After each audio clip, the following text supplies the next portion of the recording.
You know we're live, right? Are we live? Okay, I'm a little bit slow here. What are we looking at here? Is this Canucks with guitars? No. What is this? Where am I? What day is it? I think it's Saturday. Is it Saturday? No, it's Sunday. No? Oh, it's Sunday. Wow. I've leapt into the future. This is awesome. Hey, welcome, Ben. How's it going? It's going great, brother. How you doing? Yeah, not bad. Thanks for jumping on board, and hopefully later on, perhaps Carl, when he gets back from work, he can jump on board and have a chat with us. But yeah, been a long time viewer of your channel and what you and Rich get up to. It's always an entertaining watch and informative. So yeah, appreciate that. Oh, thank you.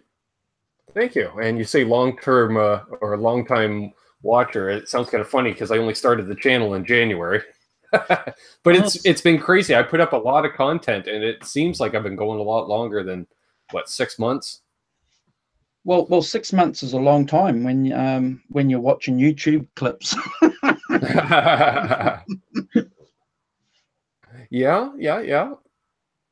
So let's see here. You know, I got the chat open here, folks. I don't know if you got the chat open, but man, I see a bunch of familiar faces in here. Yep, I can see Terry, who's a regular on your channel. Yeah. Our ambassador of YouTube. Yeah, our friend R2R3. G'day, guys. How's it going? Hey, brother R2. Yeah, he's a legend, man. He's a top man. Out of Chicago, Illinois. Wow, the home of Chicago Blues. Oh yeah. Yeah, we'll be even if we don't talk about it, we're talking about it on this channel. Yeah. You can't talk about the Stones without talking about Chicago Blues. So anyway, you're here. I am to talk to us about whatever you want to talk about, brother. You can talk about. I'm an open book. Why you're a Stones nut and how you got into the Stones. Carl and I started the channel specifically to talk about that and probably British blues later on. But yeah, tell us about your experience of becoming a Stones nut. How could I not become a Stones nut? To brag, I have a good taste in music. So, you know, actually, in all seriousness, my parents were Stones fans, more my mother than my dad, even, I would say. So growing up, you know, you're digging through your parents' record collection, and there was a handful of 45s, very, very early Stones stuff. You know, back when they were basically still doing cover tunes and releasing them. Yeah, you know, stuff like that. Them doing like Fats Domino covers or something like that, and you know, and I just dug at the music. Growing up listening to that stuff, you know, like my parents were products of the 60s, so the music was around. More the early stuff than, let's say, the more psychedelic even. And what I mean by, you know, like they would have a Who album, but it was when they were still the Maudie Who. They weren't that hard rockin' Who.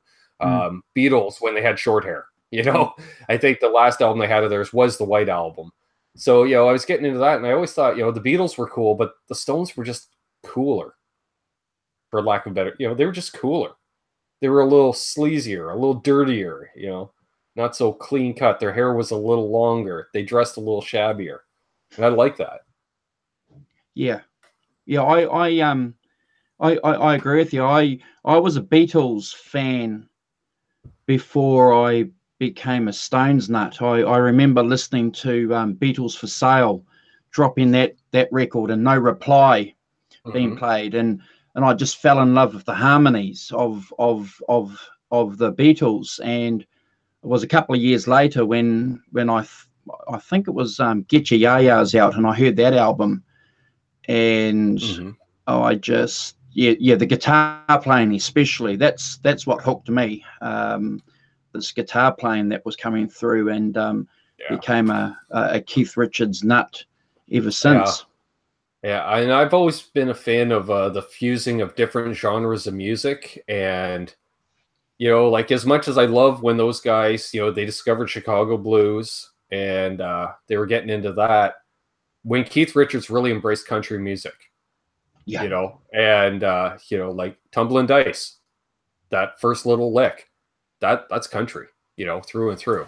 More than blues, I'd say, you know, because it had that easy, laid back stuff. And wow, you know, just that fusion there. Because by the time I was really getting into music, you know, when you're late, let's say I'm probably 8, 9, 10-year old type thing, you're listening to everything, absorbing it all. My dad was playing in a country band at the time, still listening to some blues as well. But of course, like for him playing full time in a country band, he had to immerse himself in the country scene. And Sure. I really didn't want a part of that, but I liked some of the outlaw stuff. And, you know, really you can get down to some of the, like the deep cuts that the Stones did. It's along the lines of the Waylon Jennings outlaw country stuff that Yeah. was coming out just a handful of years later. You know, I could hear it.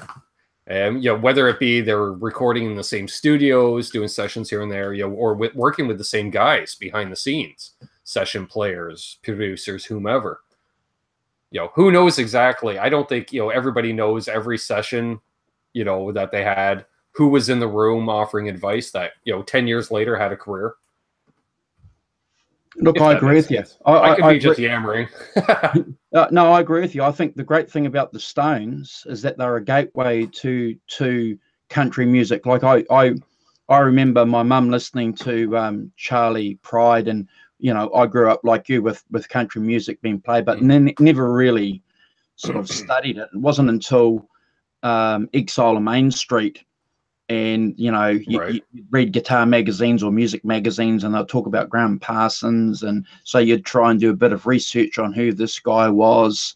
Yeah. And then certainly over the last 10-15 years, with the advent of YouTube and the internet, we now know exactly his role and influence Yep. in a ton of Stones songs. Sure. Sure. You know, just You know, an and even amazing. like, you know, like we know the stories like of Mick and Keith, you know, trading records or listening to each other's stuff, and you know, and there was that whole thing. But then it was when the Stones came to America, and Keith really started hanging out with Bobby Keys a lot. Yeah. And Bobby Keys would be like, "Well, yeah, you listen to this guy and this guy, but have you heard this guy?" And Keith's like, "No." You know, well, check him out. You know, and they'd be staying up for days, you know, playing music and listening to music and writing. And you know, now we know there is chemical reasons behind being able to do that, you know, thank you again, Bobby Keys. But you know, as I always said, you know, in Keith's book, every few years, well, it's time to tour America. So you know, I had to ring up Bobby Keys, see if he was available. And you know, because Keith didn't want to tour America without Bobby by his side.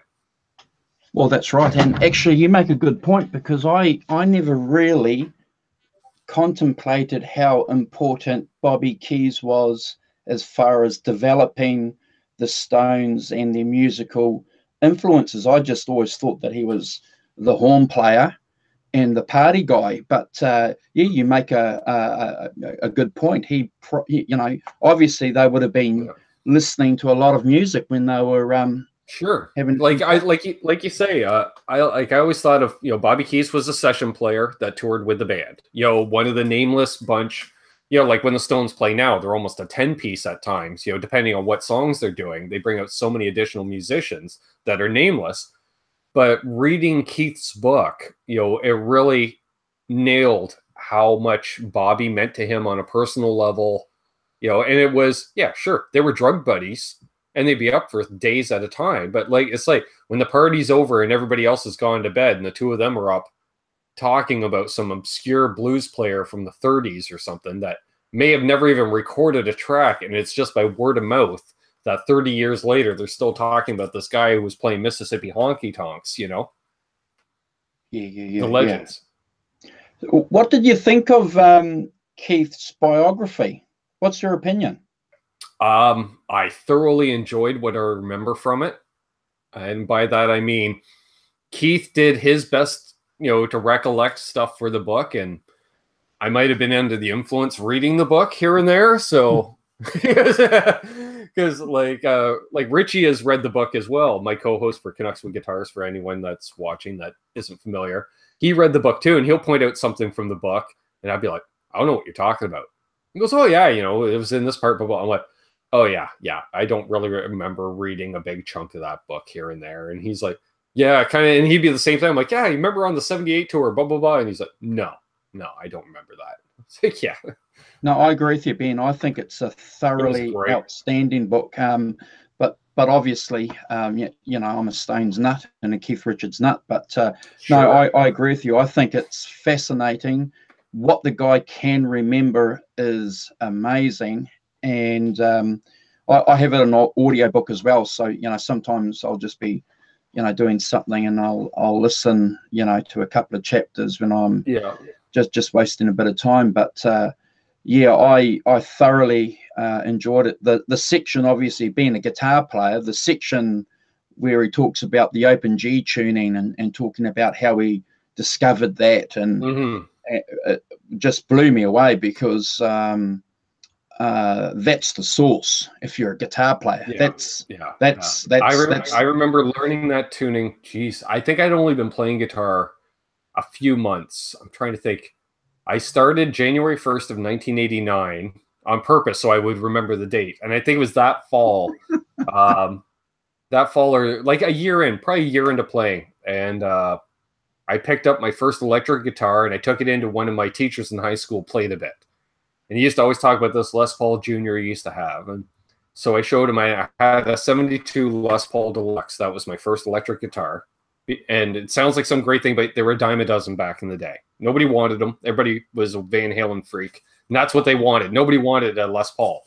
wow. So I had this Les Paul, and he's like, you ever heard of open G tuning? And I said, no. Because I was talking about how I was messing around with a slide a bit, but being a 15-year-old kid, I don't know what I'm doing. And he's like, well, you need to tune to a chord. And I was like, what do you mean? Because I never asked my dad this stuff. You ask everyone but your parent, who is a musician, And so he showed me open G tuning. And as soon as he showed it to me, he goes, now you can play like half of the Stones catalog. And I was like, really? And he showed me just the opening of Start Me Up, just that, the simplest riff in the history of music, probably. And I went, but the tone, and I was like, yep, I get it, and never look back. I love open G tuning. Been playing with it on and off, for decades now. I discovered open tuning really late in life. In fact, probably only about 10 years ago.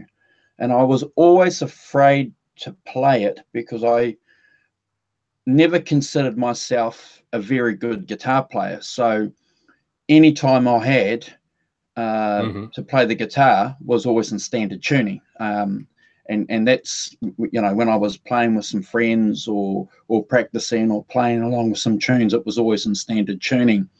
And I remember coming across a guitar magazine where they were talking about open tuning, and this is, before YouTube, and they gave a couple of paragraphs on how to do it, and I didn't understand it, so I just, right, and I remember trying to learn, Honky Tonk Woman in standard, and me and a few friends trying to play it. Why doesn't it sound right? Yeah. Well, at the time it was sounding pretty good. yeah. But you're like, it's not quite there. The spice isn't there, right? That's correct.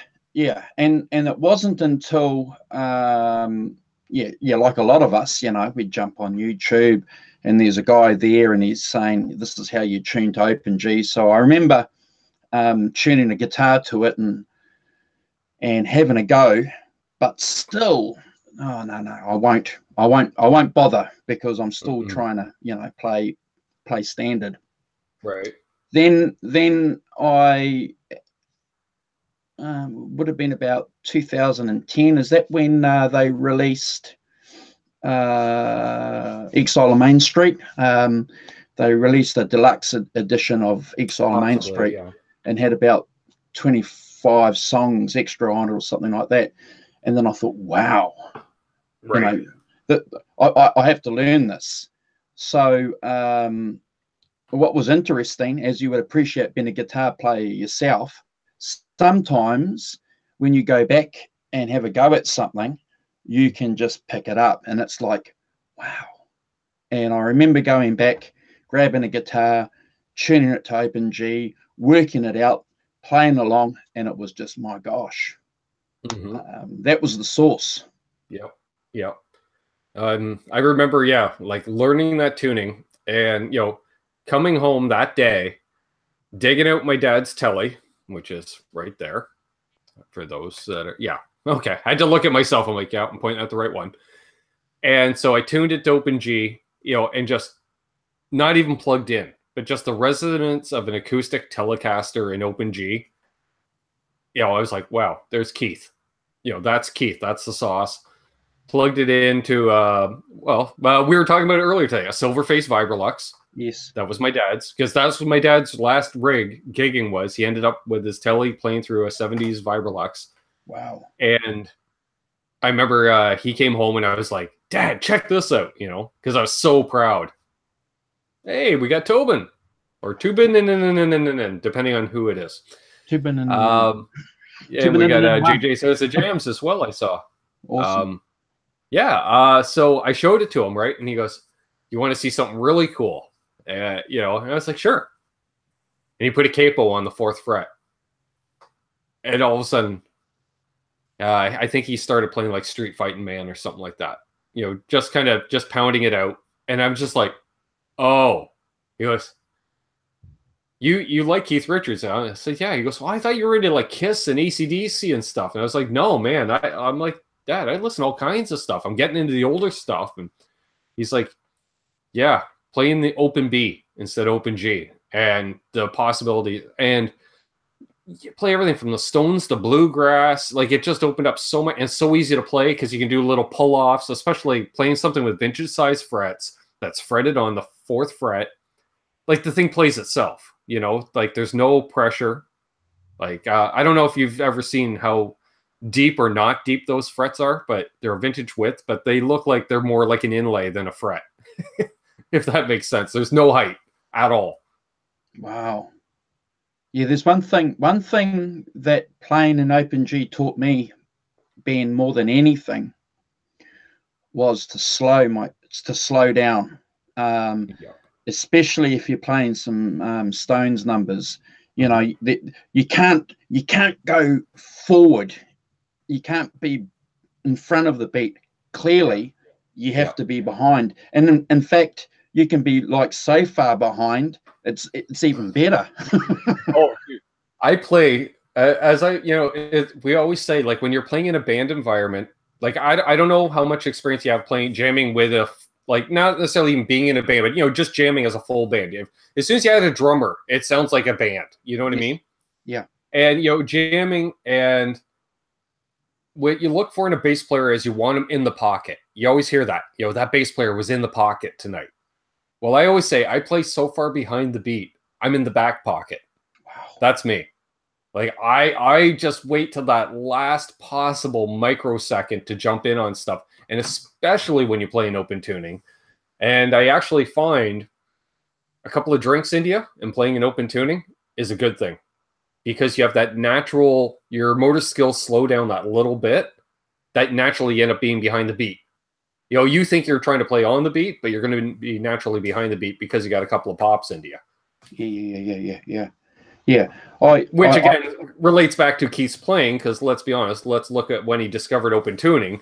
You know, that's when he decided to have a fun little love affair with heroin for the next decade or so. So it, you know, it really, and then the multiple bottles of Jack on top of them are, you know, the amps and stuff like that. Like, the man was enjoying life at that point in time. So it really made sense for him to go with an open tuning, you know, just from logistics.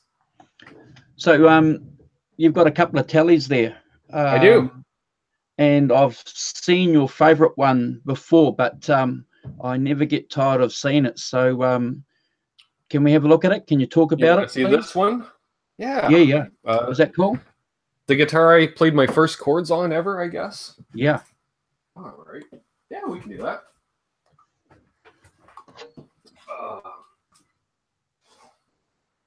Now, I'll just do a little shameless plug because I'm going to be showing this guitar off again tomorrow night because I will be going live for Father's Day. Also on Sunday. And I'm going to have my father on as a guest. Oh, really? And we will be talking quite a bit about this guitar. Yeah. Oh, wow. Yeah, because he bought, yeah, as he always says, like, obviously I love the guitar. Richie loves the guitar. And every time my dad comes out to see us play or something, he always likes to say to Richie, so you really like my $300 guitar, eh? Because that's what one of these retailed for in Canada in 1967, 1968. Ooh, there. Still on my headphone cord. There we go. Oops, I dropped my mic too. I'm batting 1,000 here. Hang on. It's okay. Oh, there we go. Grab the microphone.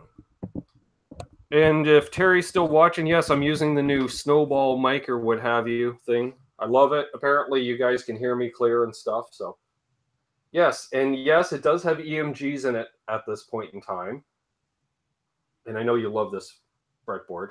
Should I call you Guru? Should I call you Fender? What should I call you? Oh, Andrew's fine. Well, we'll call you Andrew then. I know you love that. And of course, yeah, we have a capo on the 4th fret just for tonight, you know. Here's the back of the neck.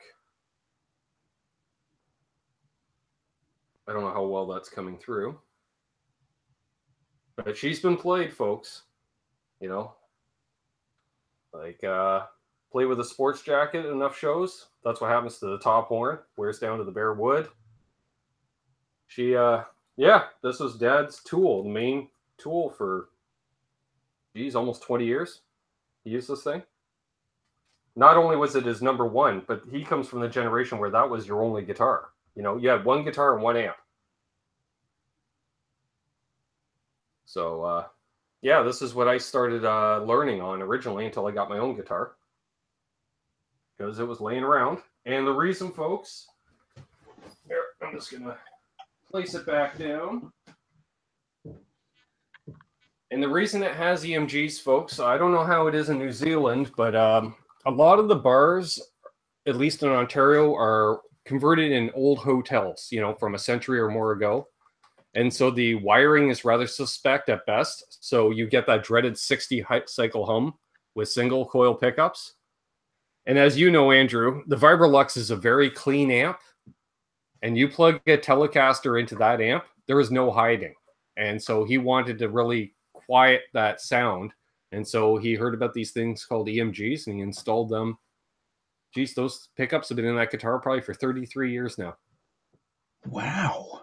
Yeah, like those are the original, like, you know, that's probably one of the early, you know, well, obviously first gen EMGs, I would think. 1985.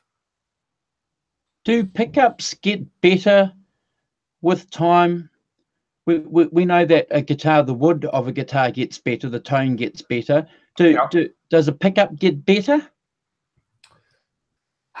That's a debate. Some people will tell you yes, like Dave Nesdahl, for instance, will tell you yes. There's something about the way they were made back in the day, when they do age. But like anything else, they do wear out. It is an electronic device, and they can wear out as well. Magnets can demagnetize over time, which can sometimes add to the tone, or it can take away from the tone.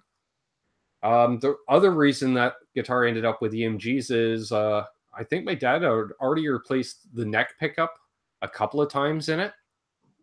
He would get about 3 to 5 years out of a pickup, and they would wear out.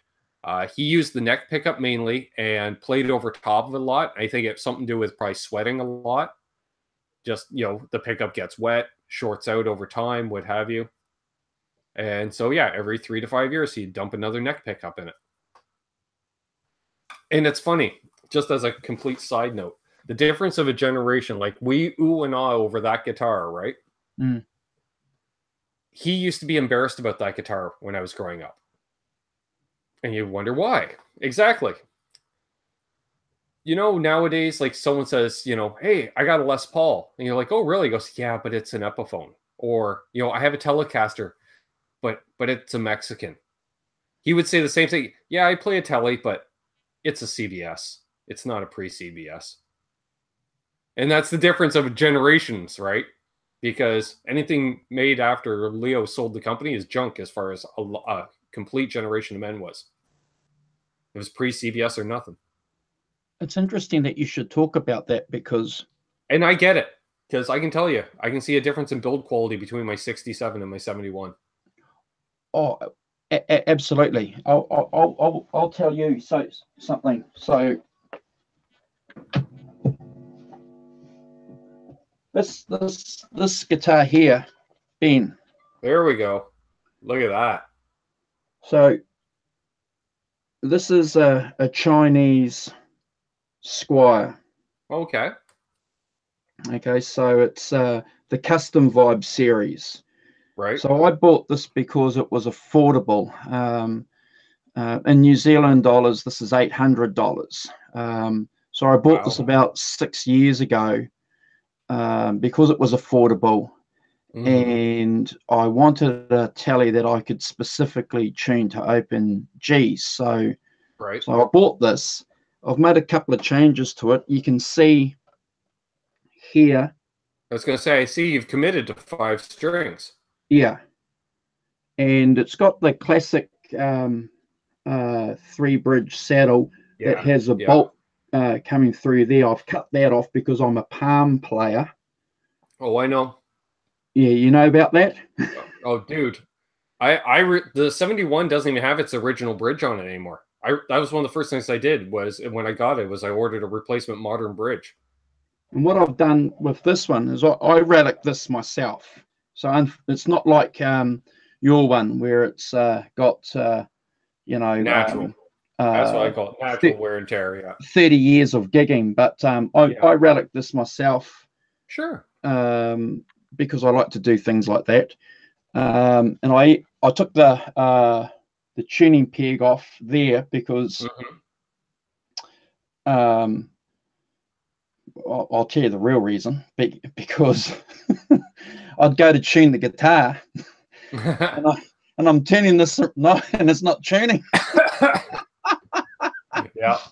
Yeah. So, but hey, nobody ever accused us of being rocket scientists, Andrew. yeah. So I pulled that off because I was going to commit this to being an open G tuning. But I have to tell you something. Yeah, I've got some good guitars, you know, and I've got some middle of the range guitars, and I have to tell you that this Custom Vibe, Chinese Custom Vibe, it's a very good guitar. Sure. I can't fault it. I had an American standard Telecaster, and just a couple of the things about this compared to the American one, like this knob here, these knobs are thicker. Right. The plate there is thicker compared to the fender, and just a couple of little points that I want to point out. And I've got small hands, Sure. so the neck on a Custom Vibe is It's more a 60s profile. yeah. Yeah. But I can't stand a 50s style neck myself. See, that's where I'm in heaven when it comes to Les Pauls and Tellys. I don't like the 50s stuff. I like the 60s stuff. You know, like for a Les Paul, it wouldn't be a 59, it would be a 60 for me because they had a thinner neck. Yeah, and I just saved myself $250,000, you know? Yeah. And the next job that I'm going to do on that telly is I'm going to put a humbucker in the neck. Right. That's the next job. But yeah. Low output. Yeah, I just I love it as far as getting some of those that back pickup playing through an overdriven amp. It's pretty good when it's tuned to open G, man. Oh yeah, I fully agree. I fully agree. So what's your other telly that you've got there? Oh, well, this is my main gigging telly. Crazy as it sounds. Well, it will be again once I get. It's got some electronic issues going on still. It needs a new neck pickup in all fairness. So this one I got last December, and this is a 71 telly with a rosewood fretboard, nice big inlays. Again, vintage size frets. And this one actually has a bit of bird's eye and flame in the neck. I don't know if this will come through or not. See, it's got some flame around the edges, but bird's eye down the center, closer to the skunk stripe. So, yeah. What have I done to it? Since I got it, We got a brass nut installed because it needed a nut. I actually gigged with this thing with the original configuration. I wanted to play with it so bad. Only the bridge pickup worked. The neck pickup didn't work at all. The nut, I had to have a piece of cardboard stuck under the G string to keep it from fretting out, which we realized after the gig, the nut was actually split into 2 pieces. And I was gigging with a broken nut. Wow. Yeah, played 4 sets with it, with a broken nut. And as you see, I now have the modern 6-saddle bridge. The biggest benefit to this, dude, none of the height adjustments make it all the way through the saddle. So it's smooth as silk, and you can intonate it because it's 6 saddles instead of 3. We also put a 4-way selector switch in it. So you got your bridge, both pickups, neck, and then all the way forward, both pickups again, but out of phase, so it sounds like a Stratocaster. Yep. Which is what they call Nashville wiring. Yep. And anything with Nashville in the word, I want it. Because like Keith Richards, or not just Keith, but you ever notice there's a trend in rock and roll guys where they just really want to be country guys. You know, they wear the country rodeo shirts. You know, they'll even buy a nudie suit back in the day for out of LA. You know, they just all wanted to be Bill Monroe, you know, and they just played, you know, the floral shirts and everything, playing Telecasters and, oh, well, you know, you got to get the brass parts. You got to do the Nashville wiring. Well, what are you playing? Well, rock and roll. Well, then why do you have, well, because I do country licks in my rock and roll, and I do the same thing. You know, that's what Keith does, all those licks, you know. The open tuning, it goes back to the open tuning. He's just doing old country licks, you know, pedal steel bends and stuff like that, you know, or what you call Hawaiian guitar back in the day, the lap steel stuff. So, and I've always loved Telecasters, you know, go figure. You know, I grew up with my dad playing one and white guard tellies. And like this thing, it had been gigged with, like, obviously a left-handed guy used it at one time. I don't know if you can see it, but there's a nice hole in the lower horn where somebody had a strap button at one time. So. No, I agree with you. I like Telecaster guitar players, the country guys. There's a lot of modern guys out there. Spotify's full of good guys out there that are playing tellies, country music. Oh, sure. That you don't get, you know, on the top 40. And those country guys, Ben, will wipe the floor with the way that they can play. You know, it's quite intimidating. If you go and plug a guitar into an amp and you've got no overdrive pedals, you can't hide behind your overdrive. Yeah. And you're chicken picking, man. You better get it right, eh? Oh, yeah. Like my tone, like I used to play in a much heavier band, hence you can see a half stack behind me. So that was for a different kind of music than I play these days. And it was Les Pauls through that thing, you know, high gain, riding the neck pickup. And when I joined my first cover band, which ironically was a band that Richie was reforming with some good friends, I decided I was going to go the polar opposite. So I went from a neck pickup, Les Paul, and drop C tuning through a half stack to playing through a Fender 212 with Telecasters riding that bridge pickup. And piercing was the tone I was told at times. Like some people would think you would have a wah pedal on all the way forward. It was that piercing at times, but it cut through the mix and did what I needed to do. JJ's giving us some thumbs up. Rock on, brother. Rock brother on. JJ. R2, R3. R2, R3, the same. And Terry's made interesting comments saying, better watch it, Andrew, or Fender Guru. Shane from In the Blues will want that. Yeah. Well, maybe. And Michael B saying tellies all the way. You know, yeah. That's definitely something I'm going to get. That's on my next list, is to get another American Standard, because you know Rich's I regret selling mine. You know, Rich always says, and he kind of mutters under his breath, everybody needs a telly. Everybody needs a telly. Yeah. I'm a Richie Kotzen nut, and Richie Kotzen plays a telly. I caught him live a couple of weeks ago. What does he sound like? He's got a nasally tone. I will say his tone is it's unique. You know, I find it's kind of a medium to higher gain nasally, but it cuts to the mix and you know it's distinctive. It's him. You know it's him. I think part of it is because he finger picks too. That adds to his tone a lot. Monster player. Is it because he's using those Damasios? Or is it the amp that he plays through? Because normally you would associate a clean tone, don't you, with a telly? But not me. No. You know, because I remember, like, you know, like, for instance, Keith didn't use a ton of gain, but even I remember, like, Status Quo, you know, as a child being on the radio, and they had a pretty heavy tone, and they were both telly players and dropped D tuning, for God's sake. It was known, yeah, a lot for its cleans, but even I remember, again, growing up largely exposed to the country environment, and there's a television network in the US, also broadcast in Canada, called the Nashville Network, and it was literally country music television, essentially. Like, and they have a live their version of the Tonight Show every night, and I would watch it before bed.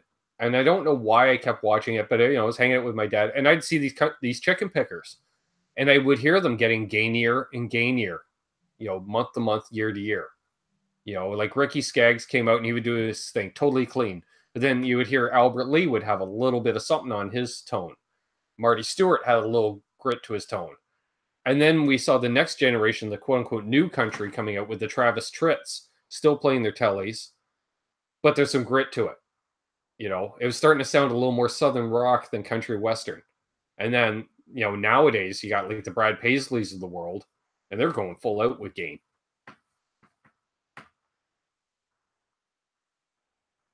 Are you still there, sir? Looks like you're frozen. Or am I frozen? Is somebody frozen? Folks in the chat?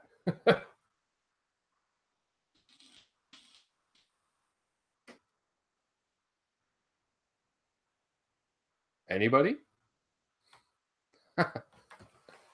Are we still going live?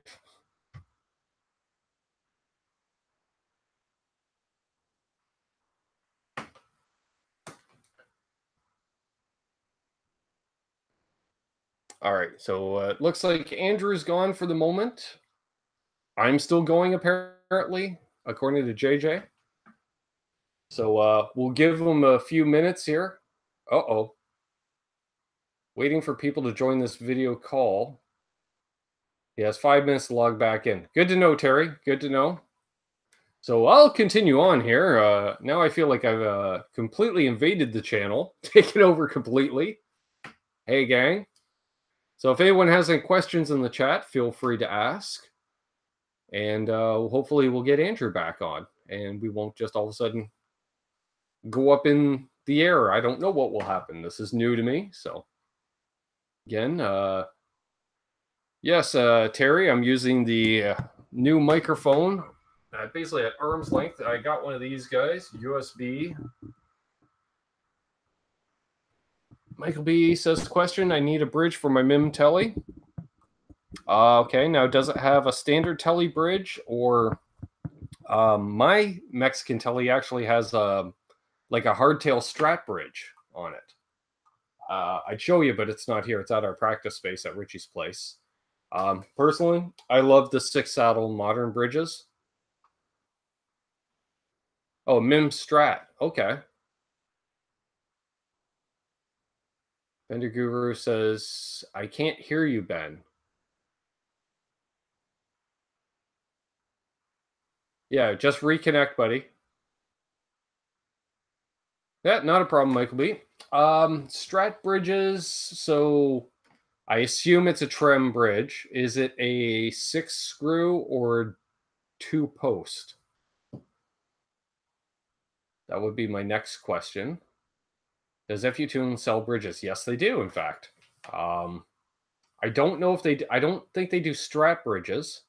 Oh, I think he's back, folks. We have an avatar, at least. We have an empty room.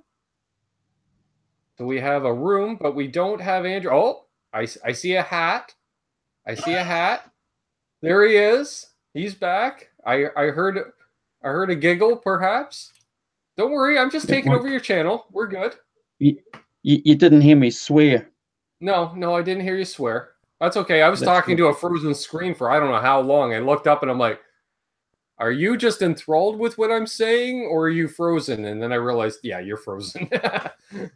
So, just answering Unfortunately, we have a we don't have the luxury of a fast internet service here in New Zealand that a lot of the North American guys would be used to. So yeah, I have slow internet here too.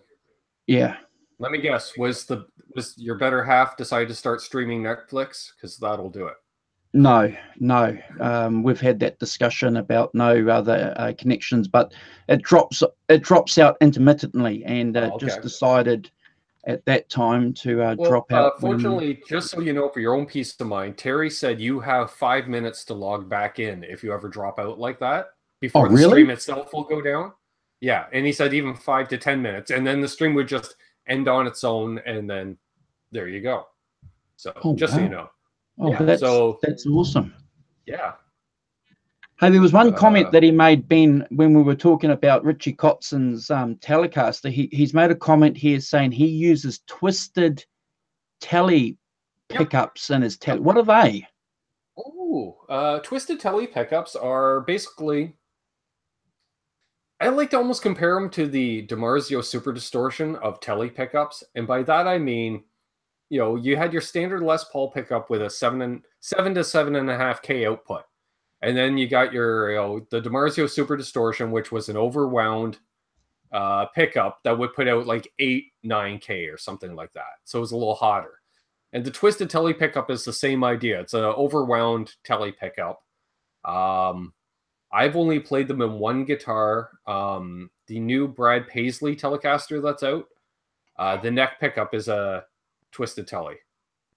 And then Terry just said, yeah, like a normal neck, but a really hot bridge pickup.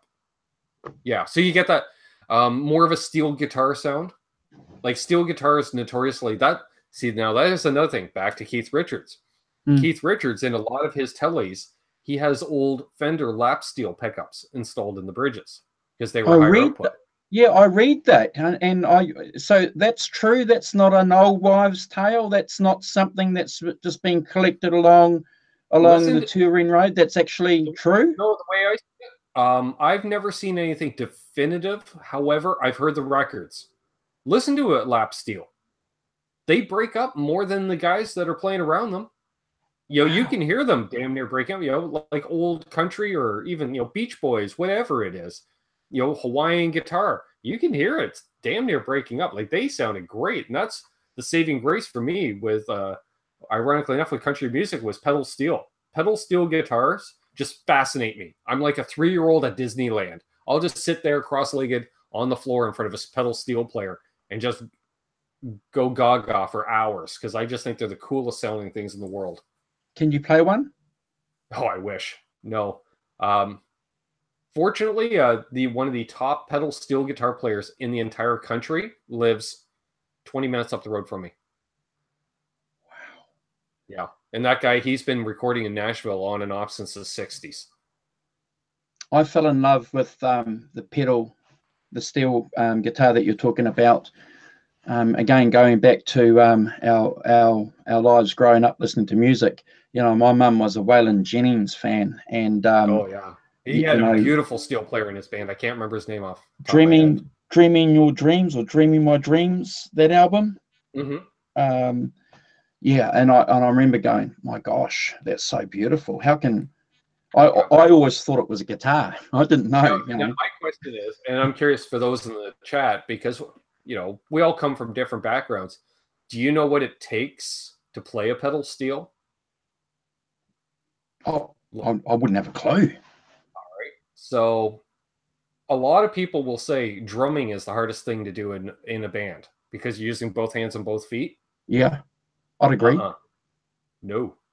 Pedal steel. You're picking with your right hand. You're playing slide with your left. You're constantly riding a volume pedal with your right foot. You're also pressing pedals with your left foot, and you have knee bars as well. Oh, yeah. Yeah. Both hands, both feet, and a knee or two. Yeah. Yeah. It's a wonder to watch. It's a wonder to watch. The good ones, JJ's House of Jams, he says his dad was a pedal steel player. That's awesome. A UK pedal steel player. I'd be curious to hear that. Just because I think in large the UK, especially probably JJ, your dad's generation, that we're talking about largely, those guys had such a unique take on American music. It was just cooler. Oh, one of the great things about the British guys is, Carl and I spoke about it a couple of episodes ago, was that, the British guys saved the blues because Oh, they did. Blues was going down the road of being lounge music, wasn't it? Yeah, and for one of the dumbest reasons in the world that you don't want to necessarily talk about, but just for a stupid reason as far as I'm concerned. And Michael B, I was just going to follow up with him while you were gone. He was asking, he's looking for a replacement bridge for a Mexican Strat. Yeah. I would say, I think GraphTech does some stuff. You can also, if you want to use the actual base plate, reuse that. You can definitely get aftermarket, just the saddles, and then an FU-tone block.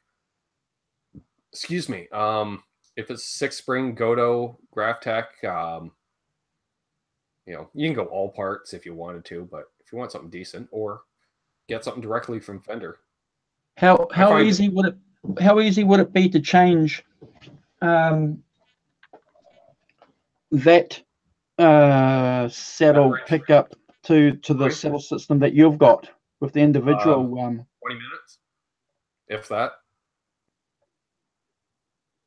So it's just a matter of unscrewing it and screwing it on. Yeah, you've got 4 screws holding the bridge on. You've got 3 screws holding your pickup to the bridge.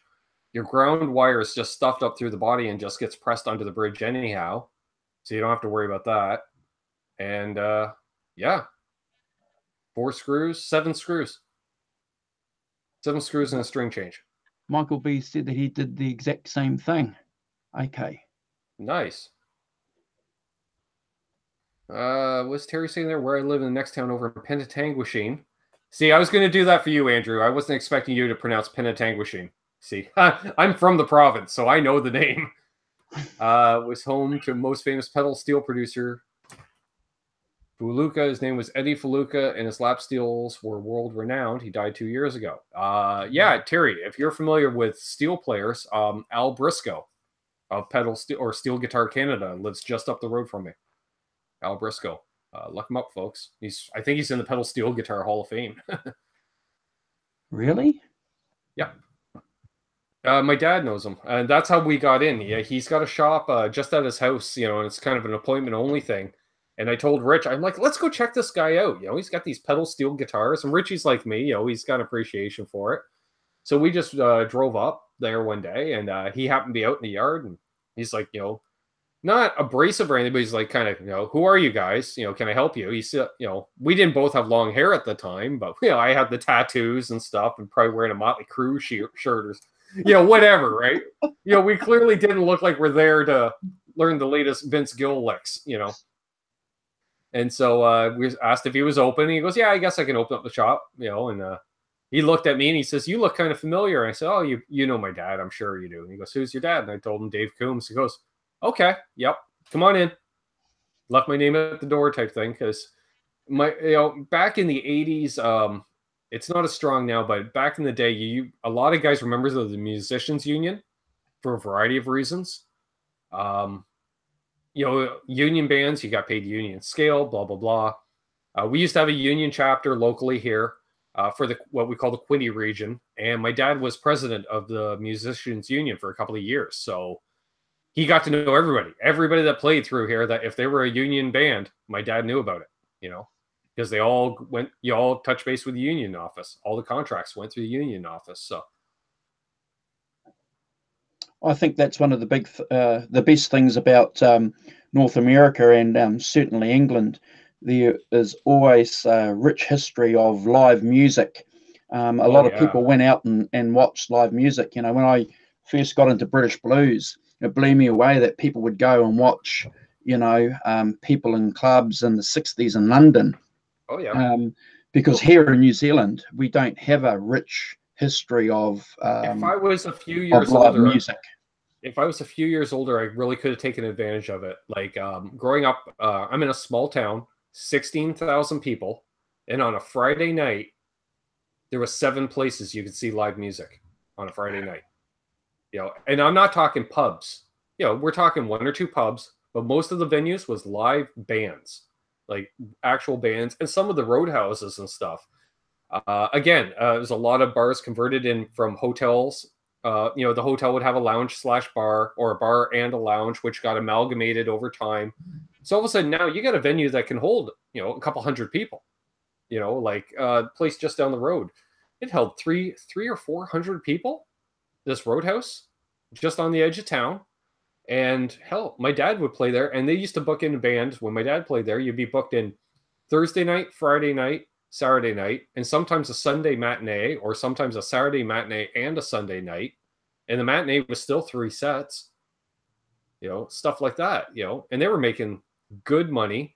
And, Ontario was a manufacturing province, so you had a lot of overpaid, underskilled labor force. You're talking, high school or lower education, making $15 an hour, 30 years ago, and beers are $2, and the cover charge was $3. And bands were making $300-400 a night. So And what would happen? People would just come along and drink beer and watch the bands, or would they come and get meals and eat as well? some of the venues, one of the rules is you have to serve food in all bars in Ontario, whether it be an actual full menu or a bag of chips behind the bar.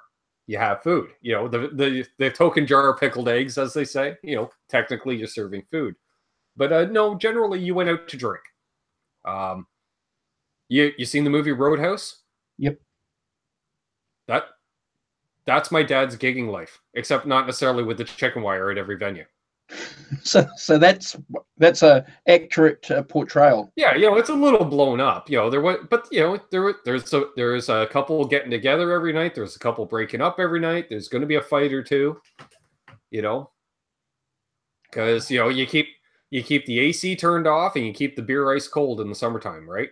So people, the women are up dancing, and that's the other rule. When playing live music, you play the stuff at the right beat. You get the women dancing; they're going to stay. If the women stay, the men stay, because the men are there to watch the women, and you sell more beer. Yeah. That's right. Is there a particular Stones album, Ben, that you favour over all of them? Is that a question that you can answer? Unfortunately, the one thing I would say with that band is, man, if they had one more hit on any particular album, it would be a lot easier to choose. Because there's a half dozen albums that there's 2 or 3 songs that I really love. And if any one of those songs had appeared on any other album, it'd be a clear #1 album for me. So I guess I would say recording wise, what would be, let me think, after the first Brian had left, when we got into, because like Street Fighting Man, I love it, but why is there got to be a damn Zitar in it? It's just, as much as I hate to say about a founding member of the band, but the guy didn't want to play guitar anymore. Well, guess what? They're a rock and roll band. Bye. And then that's when they got into America, and Keith discovered heroin and Bobby Keys, and that's where, as much I love the early stuff because it was so raw, like early Beatles, they could barely play their instruments type thing. But then once they hit that groove and discovered the country side of things, did the Muscle Shoals sessions and stuff like that, right through into when Ronnie Wood joined the band. By the time Ronnie joined, they were a different band again. They were grasping at straws, I think, for a number of years. You know, like even stuff like Shattered. You listen, you hear Shattered, that there's a little bit of punk rock going on there. Like they were, you know, that's not the Stones.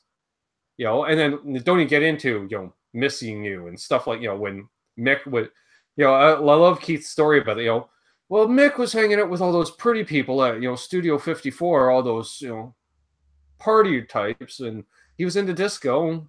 Well, we decided, you know, we'll humor him and give it a shot, and I say it turned out okay, you know. And Yeah, yeah, that's I think, yeah, for me, yeah, I, it begins with Beggar's Banquet, Let It Bleed, Sticky yep, Fingers, yep.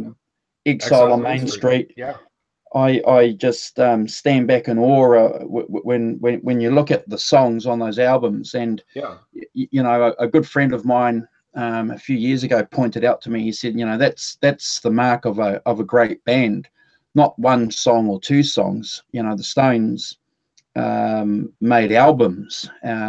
All the songs on those albums are outstanding.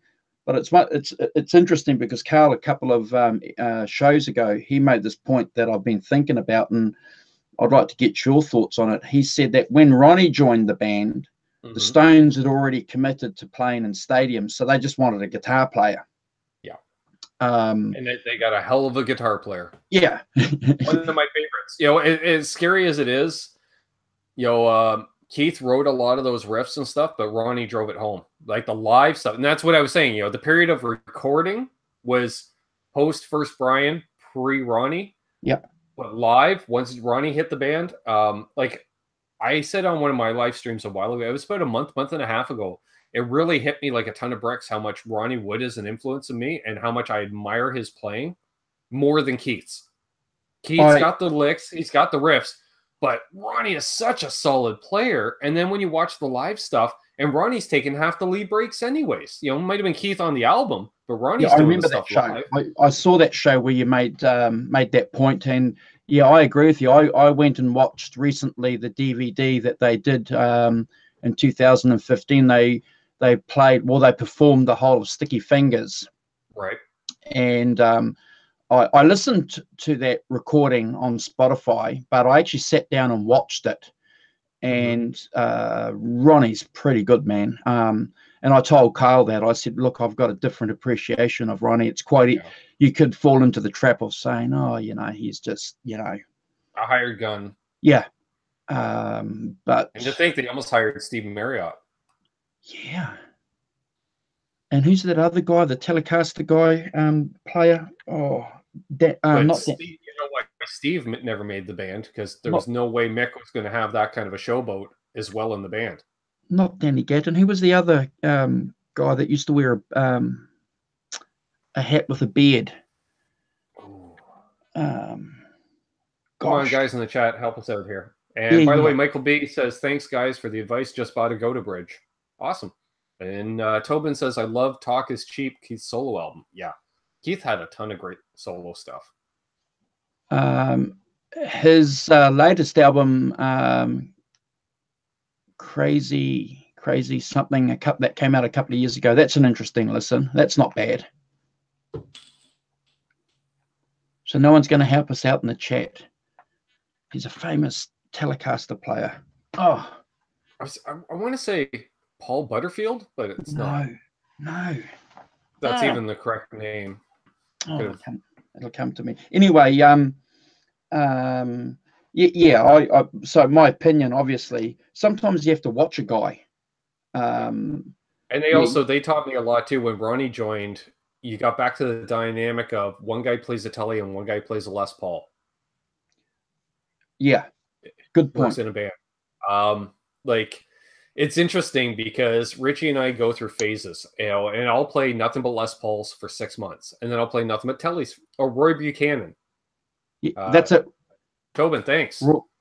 Yeah. That's the dude. Yeah, he's awesome. Well, he was awesome. And it's funny. It gets cyclical. Like I'll be riding on humbuckers for a while. Last year, Richie would just play Strat for like a month and a half straight, or his telly a bit, but mostly a Strat last year. And I was playing Les Pauls. And then I got back into playing tellies. And then next thing you know, Richie's playing his Les Paul or his 335 or something like that. And it was just, it was almost unspoken. And it was just, we have the sixth sense as a, a dynamic duo of guitar players. If you want, like, we've been gigging together long enough now too that we message each other, and it's not like, what songs are you going to play? He'll say to me, what guitars are you bringing?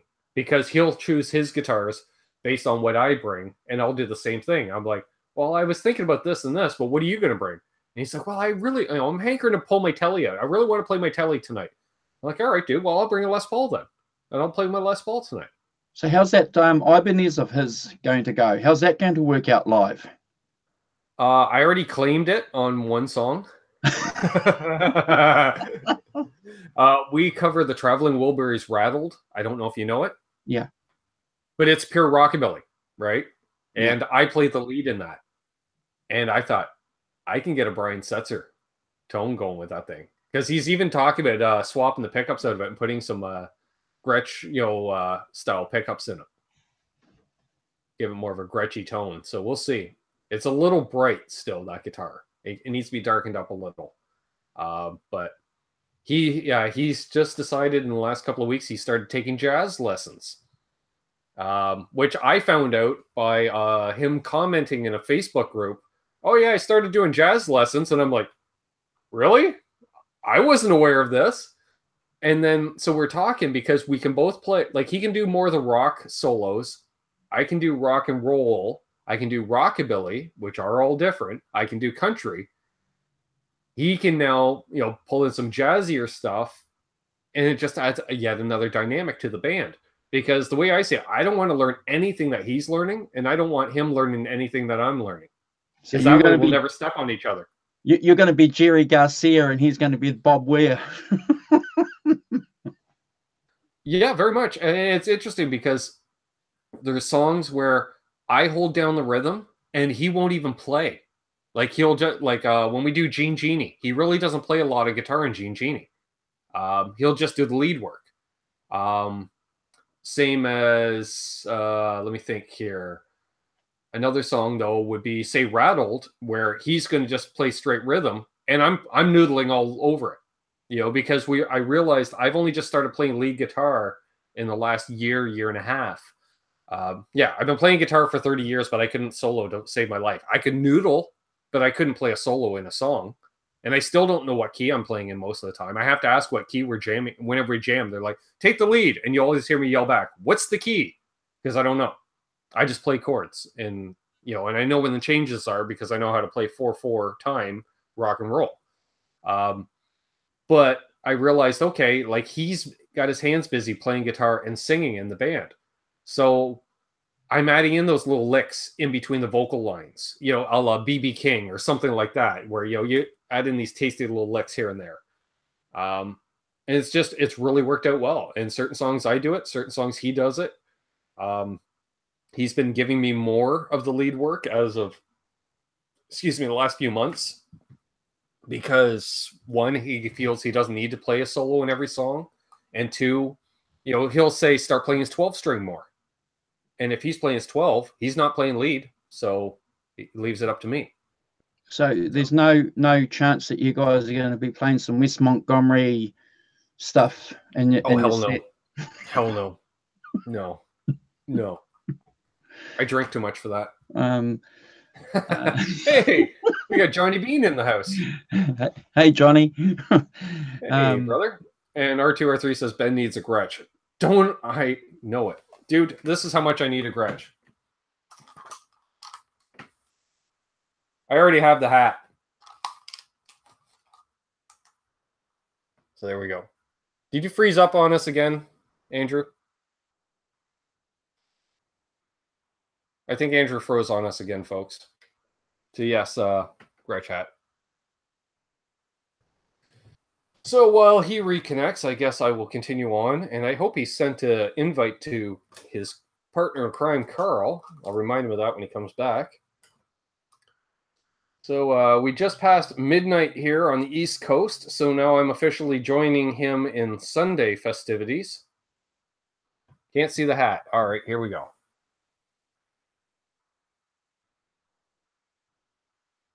I assume you can see the hat now.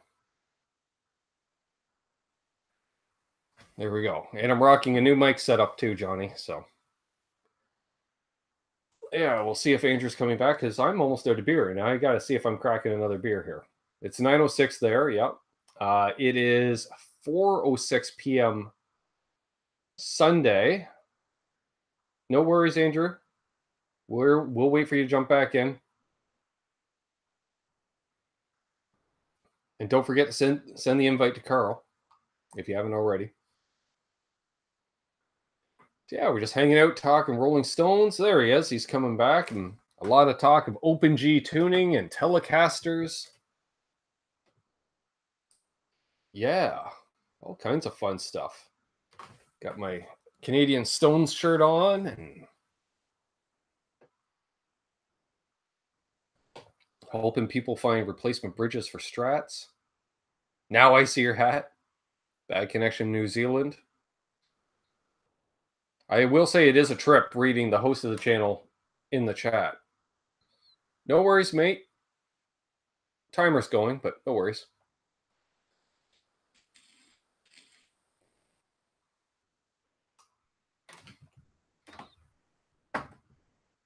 So any questions or comments you guys have in the chat, feel free to ask. I'll do my best to answer. And he's back twice. We have him in here twice now, in stereo even. Awesome. There we go. I bet you his hat is hiding in behind me on the screen here in the lower corner. Oh, and there goes the one, and now we're back to him, and he's back again. Yeah, I'm no worries. Full of apologies. No worries, mate. We'll just carry on, with or without you, Did you send the invite to Carl? Yes. So 15 minutes, he said. So it's one of the bad things about living on the arse end of the world, technology. Don't I know it? I got poor connection here. So R203 says, thanks for posting my Charfel photos, Ben. You're more than welcome, buddy. More than welcome. Oh, that's a beautiful guitar. I saw that on your page today. Speaking of 5-string guitars, now was it tuned to Open G R2 when you sent me those pics? Because I don't know if anybody noticed, but there was no low E string on it.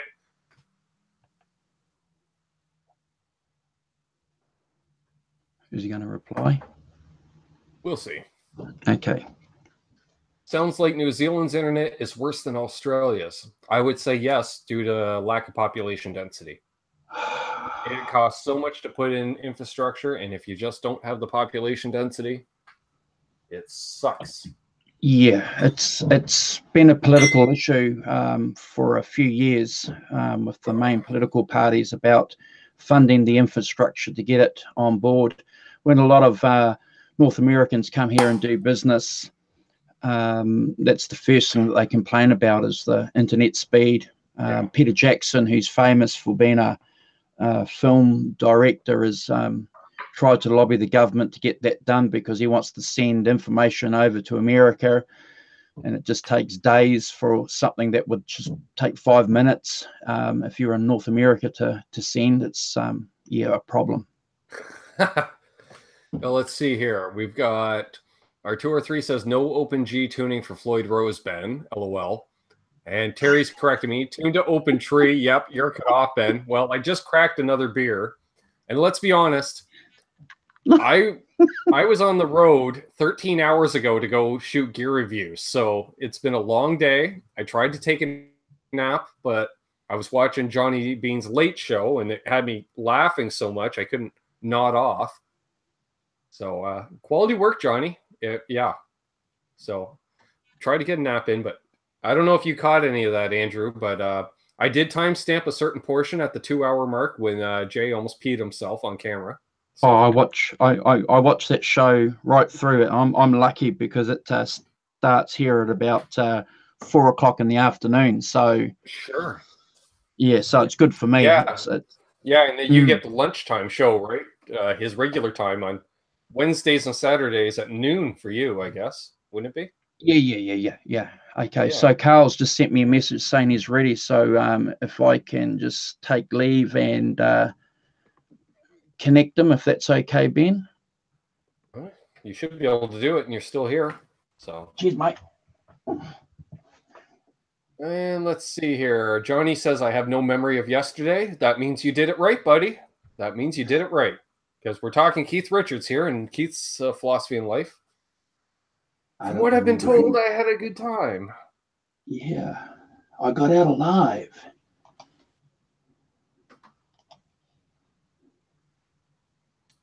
Right. So, Where is yes. Shot a bunch of gear reviews today for those curious. Excuse me. This is what happens. Andrew's doing housekeeping, inviting people in, so I'm going to just blatantly talk about my channel. They should be released likely on Tuesday. I know some of them I can't release until Tuesday because of certain guitars that we played. Otherwise, somebody gets in trouble, and not just me. So I'm not allowed to have them. Hey, how's it going? Pretty good. Somebody sideways. It says John, but is this Carl? Is Carl all right? All right. Even though it says John? All right. Yeah. Carl John. See, that's what happens when you get someone from North America on, all right? First words out of my mouth, and I'm busting your balls. So you should be used to that. You spent time in America. Yes, long time. Yeah. No, really enjoyed it. I think I'm on landscape. Yep. But can you see me or am I sideways? You're sideways. Shit. Turn it back vertical. Well, see, at least he cursed before I did. So I said shivers. Yeah, that's it. Where are you, buddy? All right, now slowly rotate the landscape. Yeah. All right. See if that works. No. Nope. What have you done? Yes, you're vertical tonight, bro. You're vertical. Okay, portrait orientation lock off. I'll put it back on. Well, you don't want the portrait lock. That's probably what it is. You want that disabled. Where is he? Oh, he's fiddling with his device. Quite all right. Let's see. We got some stuff going on in the chat here, Andrew. Here we go. There he is. Terry's GG&G says, the Harley Benton I was playing earlier today, I have tuned to E flat. Yeah, I play in E flat exclusively these days because it's easier on Rich's singing. So, plus it sounds cooler and a lot of stuff. And now we can do Kiss covers. Yay! and Metallica.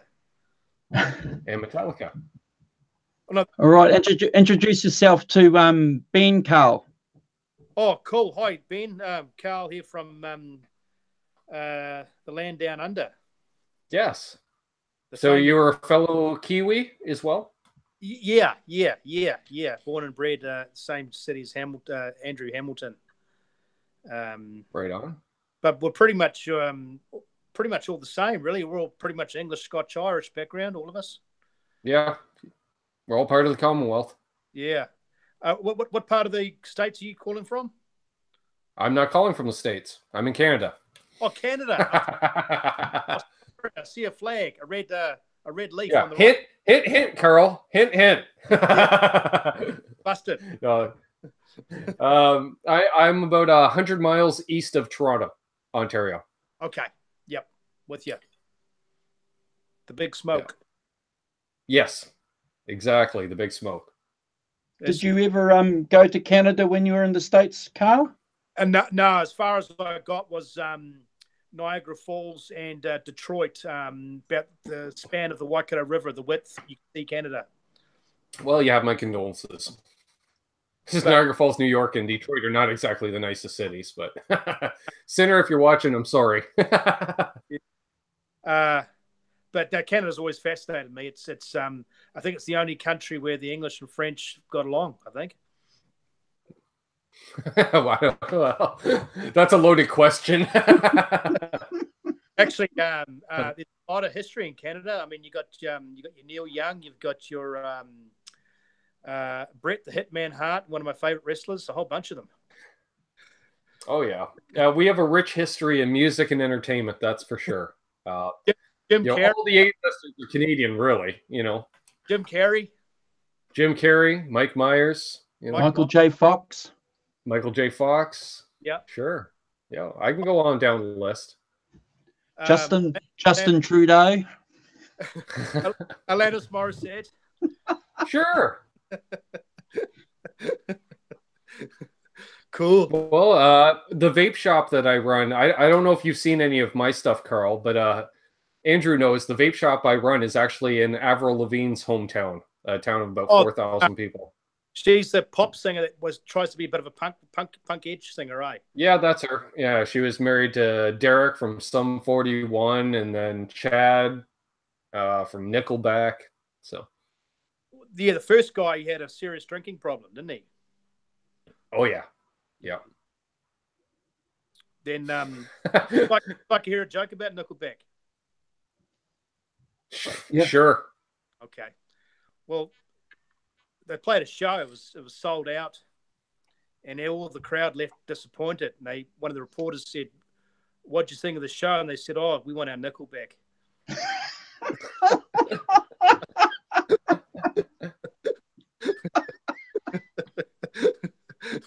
Johnny Bean says Paul Schaefer hit on his sister once. Speaking of Canadians. Yeah. Really? And Terry, let's see. The big giant, or you mean the friendly giant, he actually retired to Grafton about 15, 20 minutes up the road from me. Yeah. And Mr. Dressup is actually my dad's cousin. Oh, wow.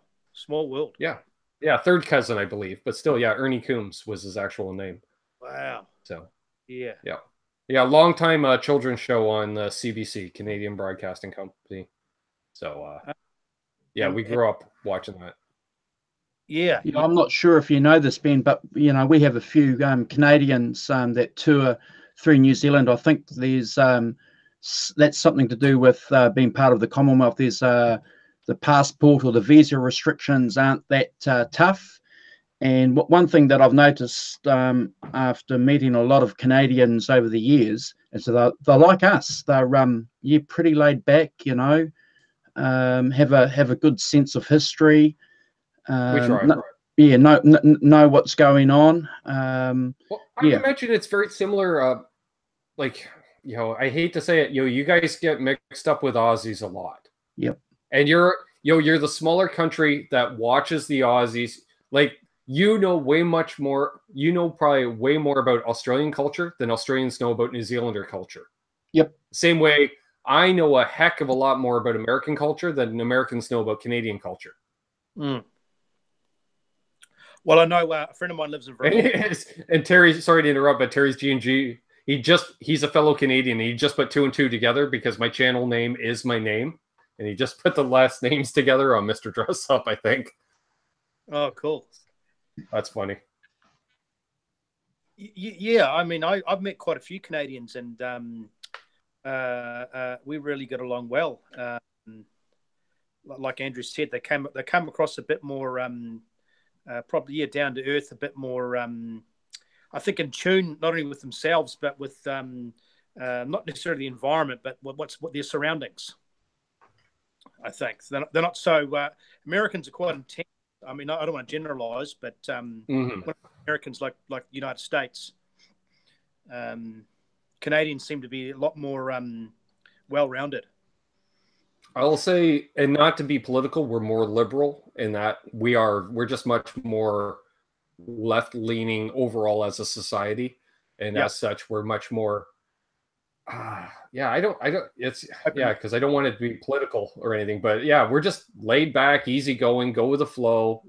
We're the people that you stub your toe on the coffee table and we apologize to the coffee table. Yeah.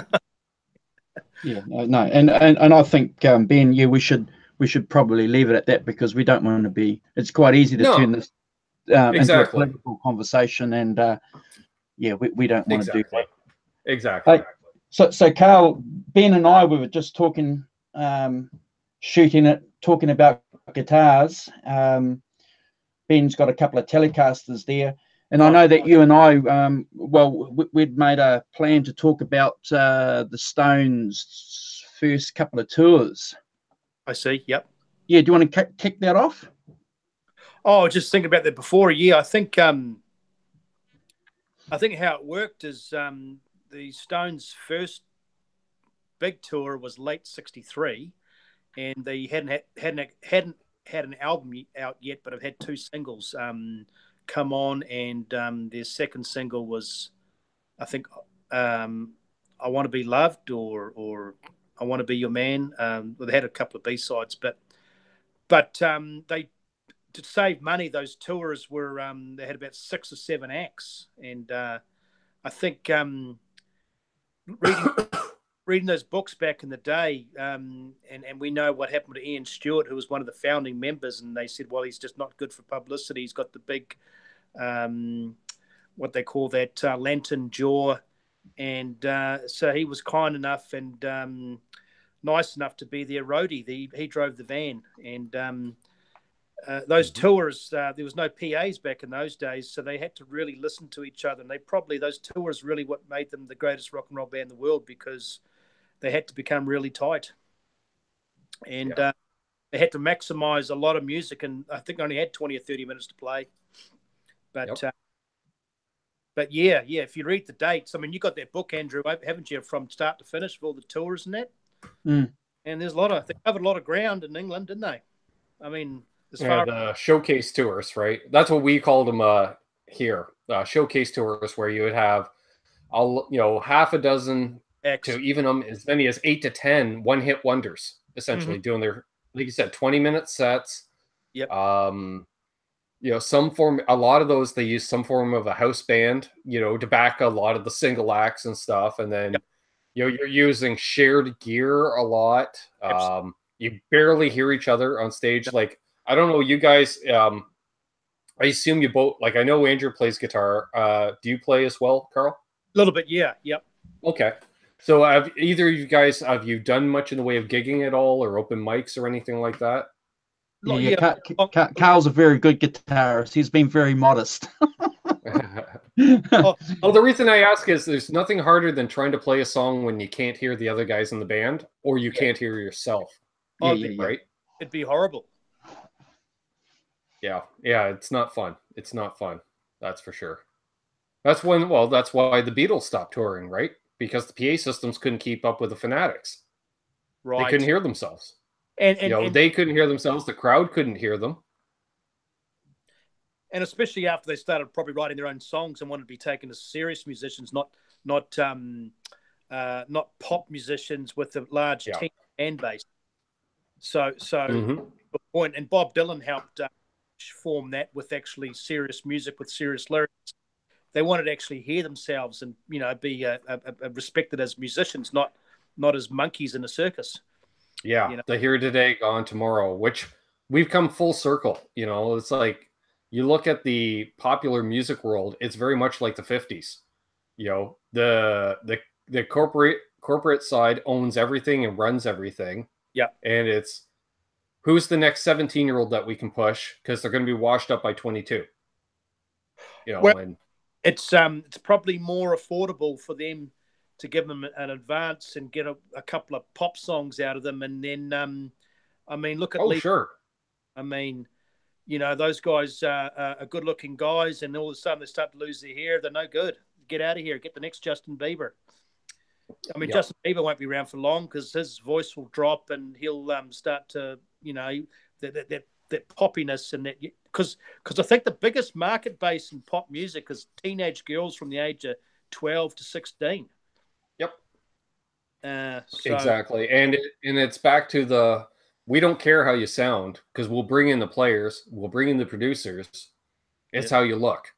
It's all about looks, and it's back, we're going back to the 50s where, they changed everything about somebody before they put them out to the world, including changing their names. How many of these, actors had fake names, singers had fake names? Oh, absolutely.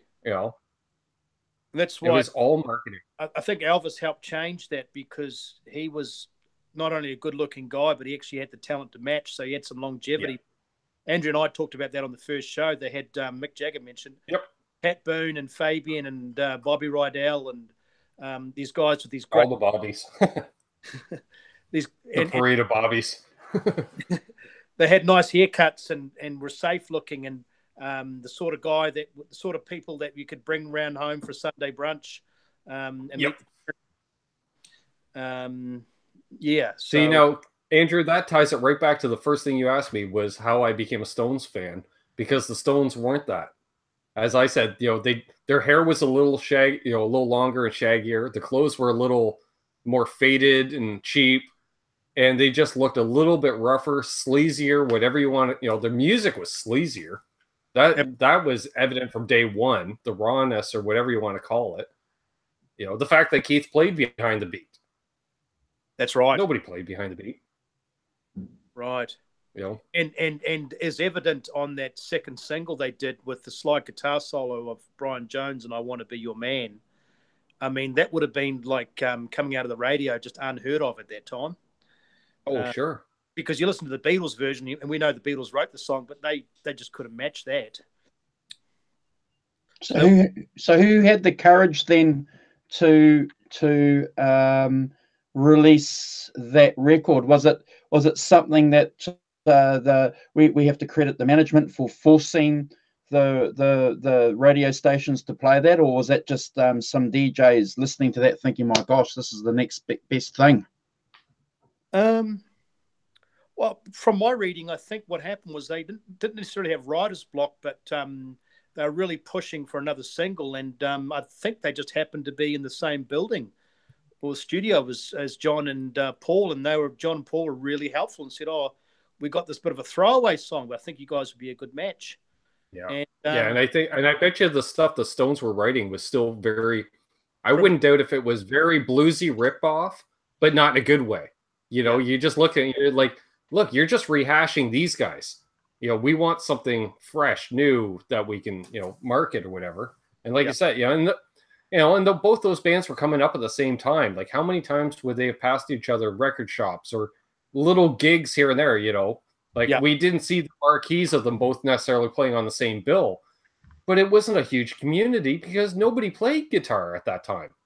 You know, you didn't get guitar lessons as a child. You got piano lessons or violin lessons. So it was a very small community.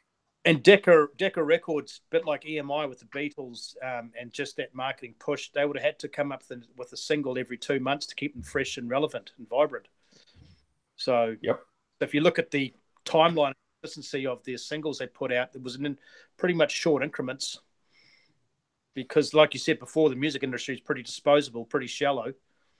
But if you watch that 12 by 5, Keith and Mick had the most confidence they had to introduce a song to the band was their song The Last Time, which they wrote themselves, and it was poppy enough and raw enough where they felt comfortable that they weren't selling out. Yeah. And now when I look back at a song like that, because it's so raw, I can almost hear the early form of punk rock in it. Yeah. Well, that because let's be honest, you just speed up the tempo a bit and turn up the amps a bit more, and that's punk in many ways. December's Children, which is one of their best early albums, which is a bunch of leftovers and B-sides, is a song. I have that album. She Said Yeah. On vinyl. Yeah. Mm-hmm. She Said Yeah, that song. That's that dates back. That's my early exposure to the Stones, was that album, because that was one of the few Stones albums I had kicking around as a child. Oh, it's a famous photo shoot, but that song She Said Yeah is basically probably one of the first punk songs ever. They didn't write the song, but the way they played it was very punky. Yeah, as I recall, that album was all. Yeah, they didn't write anything on that album. About maybe 2 or 3 songs. They had one of my favorite unknown songs they did was Blue Turns to Grey. But you are right. It was full of. It was that. I'm Moving On, Hank Snow. They had a whole bunch of covers and just but a good album. So what was important then at that early stage? Obviously playing live and building an audience, playing live. That must have been the key for the Stones at that time. It was the energy level, I think. Like it'd be like the first time you saw the Ramones play. Right. Because it had reset by then, because we had the Led Zeppelins of the world. When the Ramones hit the world, all of a sudden we're like, whoa, what is this? And I think the Stones were that way, because it was kind of like the Beatles were the cleanest, the Who was kind of in the middle, and the Stones were that, the ruffians. Like, who are these? Are these the roadies? Like, who are these guys, right?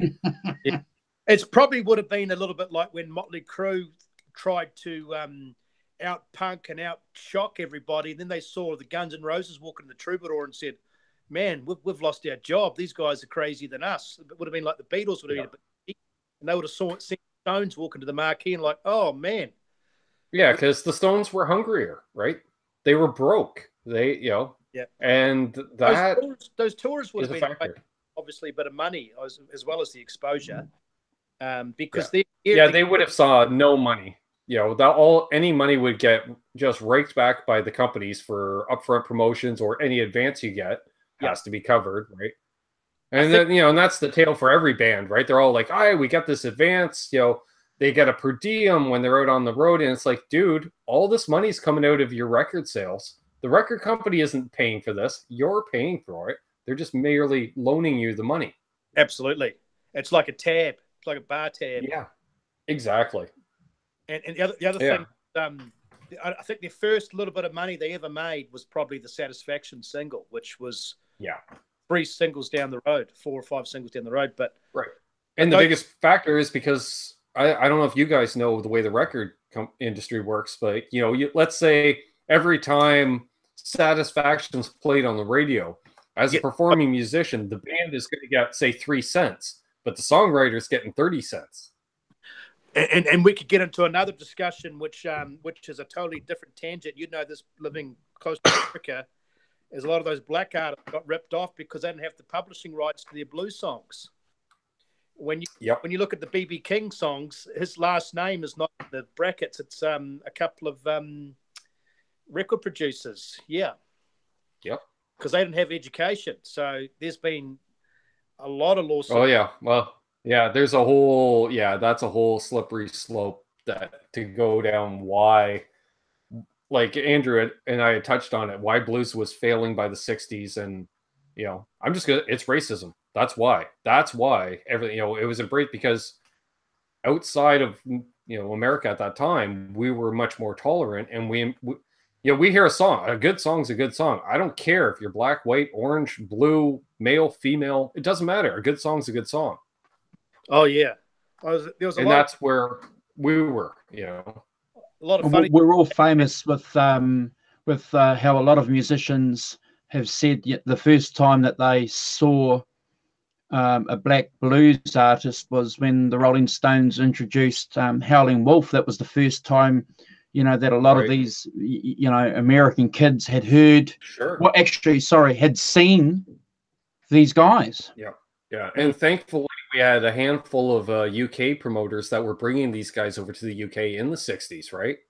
So in the formative years, the Stones could go down and see Muddy Waters play, or something, in a club. Yeah, that was at the Manchester train station. They had a lot of those studio audiences with the Muddy Waters played and Otis Spann. I got a lot of those records. Sure. They brought over a whole act, they brought over Otis Spann and Sonny Terry Brownie McGee, a whole bunch of them. Mm-hmm. Is there any? It goes right up. Yeah. Is there any history of these guys, these black blues guys, traveling up north and playing in Canada, Ben? Not much. We were, as a nation, very, very vanilla, white bread. In that, what I mean by that is let's say the big band era really carried on much later than say it would have even in America. Then you got into more of the country music, the cowboy music, as we want to call it, the Hank Snows of the world. Hank Snow, Hank Snow, I believe, is Canadian, right? He's Canadian. Nova Scotia boy. Yeah, I believe. My dad was a huge Hank Snow fan growing up. But a lot of it was, what you didn't necessarily see it live. It was the same as for a lot of people, what you could tune in on a good, clear night on the radio. Again, relating back to stories my dad would tell me. My dad is 70 years old. So, he grew up, he graduated high school in 63, 64 type thing, right? So he was right in the thick of that. And he would tell me stories of, on a good night growing up in Nova Scotia on the eastern coast of Canada, he could tune in the Nashville stations, and hear, the Grand Ole Opry and stuff like that. And then rock and roll largely was brought to Canada by, and I don't know if either of you guys or anybody in the chat knows, is Ronnie Hawkins. Ronnie Hawkins, who had a nice little backup band you guys might be familiar with, right? The Hawks, which went on to back up Bob Dylan and then become the band. That's right. That was rock and roll in Canada. It was Ronnie Hawkins coming up to Toronto. Yeah, he's really good, Ronnie Hawkins. I had a couple of his albums. He was a real rocker. Yep. He lives about an hour from me. Drinking wine, Speedo D. Yep. All that stuff. Yeah, my parents have been out to his house a few times, actually, back in the day, in the 70s and stuff like that. I imagine Toronto being close vicinity to New York and being a major, big metropolitan city would have had a few blues guys and jazz guys sneaking across the border to play in there. Oh yeah, I'm sure there was blues clubs in Toronto, especially. But Toronto is weird. There's never been a huge music scene in Toronto. I hate to say it. Toronto, their noses are kind of stuck up in that they only like A-list stuff. Like, for instance, if you're going to have a professional sports team, like Major League Baseball, like they have the Toronto Blue Jays, but they won't go out and support a minor league team in that town because they're like, we're a major league team. So, guys will pay $400 to go see U2 in concert at the big arena, but they're not going to spend $20 to go down to the Horseshoe Tavern to see some blues guy. They feel like they're being ripped off that they pay less than $100 for a ticket, for a show. So as such, cover bands were always huge in Toronto, but not a lot of, like, you think for a city that with a population it has, that we only ever had a handful of musical acts ever break out of Toronto. Wow. With any kind of success. It's a shame. Yeah, I could probably count on one hand, and we're talking a city that you figure within an hour's drive of Toronto is 20% of Canada's population. And yet a handful of bands have ever made it out of the city. It's a shame. It is. So just out of curiosity, what would be considered the Nashville or the Austin, Texas, or the Bakersfield or the Memphis, Tennessee of Canada? What city sums up the most artistic, diverse musical plot? Good question. I'm just trying to think. Overall, Canadian bands, they've kind of broken all across the country. I think it's partially because you had to tour the entire country to make it as a band. I see.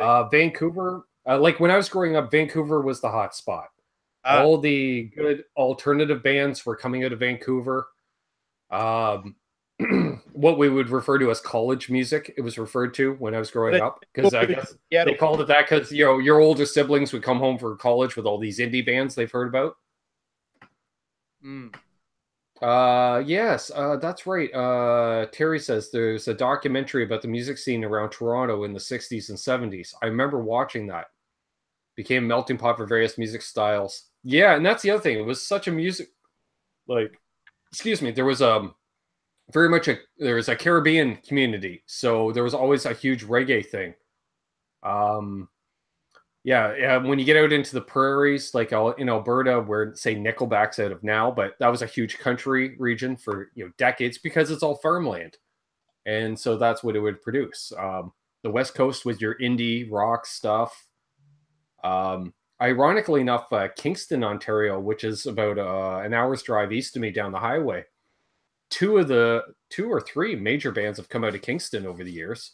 The Tragically Hip, which are a Canadian icon.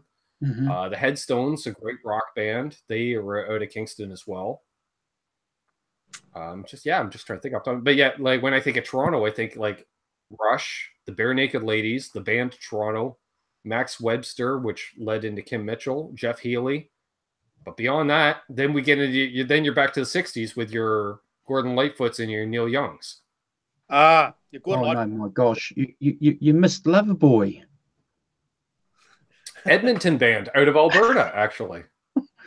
Oh And my there's gosh. also- Yeah, I love- Indy out of Halifax too. That's correct, Terry. Yeah, Halifax has a great music scene.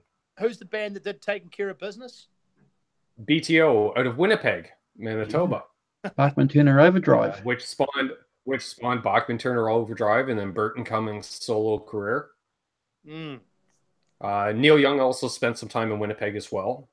Yeah. He spent time in Toronto, Winnipeg, then Well, back to Toronto, where most people don't know Neil Young. One of his first bands he had a band with Rick James. I knew that. Yeah, that's because Rick James was avoiding issues in Detroit, so he came to Toronto to hang out. And then about 10 years later, they met at a traffic light in Los Angeles. Yep. And see, that's the other thing too, is right. Like, Canada has such an inferiority complex that it doesn't matter how well you do here, you're nothing until you make it big in the U.S. And I'm sure it's the same for other countries around the world, right? Like, Well, you can take your top UK bands and they're like, we're not nothing until we break in the US. That's how the Stones felt. I mean, they obviously were happy with their limited success in England, but they felt like they hadn't made it till they. I mean, Andrew and I talked about this last week. The first tour on the perimeters, they were busy, but in the Midwest and smaller towns, they were playing to very quiet audiences. So, but when you make it to the States, I mean, you're pretty much going to make it around the world. Sure. Just how much. Well, that's the consumer market, isn't it? Per se, you know, that's yeah.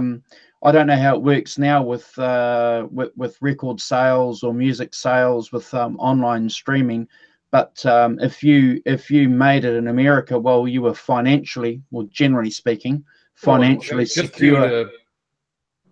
Pure population density, right? Like if you think 1% of, like your mega hit, if 1% of the population owns that album, well, that's, we're talking 3-4 million people in the US. Yeah, that's a lot of records. And Keith Richards always defended the American market because he said, the kids there always understood, what the Stones especially were singing about. They appreciated their music, so if they were, devouring the music and making the Stones rich at the same time, well, it was a win-win. And they were exotic. Yeah. They weren't from down the street. They were exotic, right? Yeah. And that relates right back to from day one, you never gig around home. You don't gig in your hometown. I learned that when I was a kid. My dad, for instance, used to hate gigging within a half an hour of home because you always had a better crowd if you were from another town. Because, this band's from out of town. Human nature. nature. Be 2 towns over, but it doesn't matter. You're not from down the street. And if you're gigging around locally, most people say, "Oh, I'll catch them next time. I've got my slippers on in the forest." Exactly. Well, unfortunately, when I was growing up, if you liked New Zealand music, you were considered a bit strange. No one liked New Zealand music. It was always American bands or English bands that right. you were judged on. Did you guys ever have a band break out of New Zealand? Like, I'm just, I'm not. I've had a long day, so my brain's mush. So I'm not thinking of anybody. Split ends. Okay. Yeah. Crowded House. Crowded House. Okay. See now, that's where I'm bad because I thought they were Aussie. Lord. Harry Chikanawa. Okay. Yeah, not much. But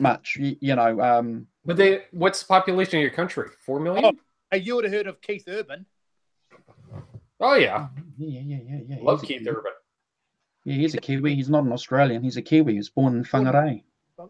He's actually a very legitimate good guitar player from a country rock perspective. Oh man, that guy's got some chops. Yeah. Monster player.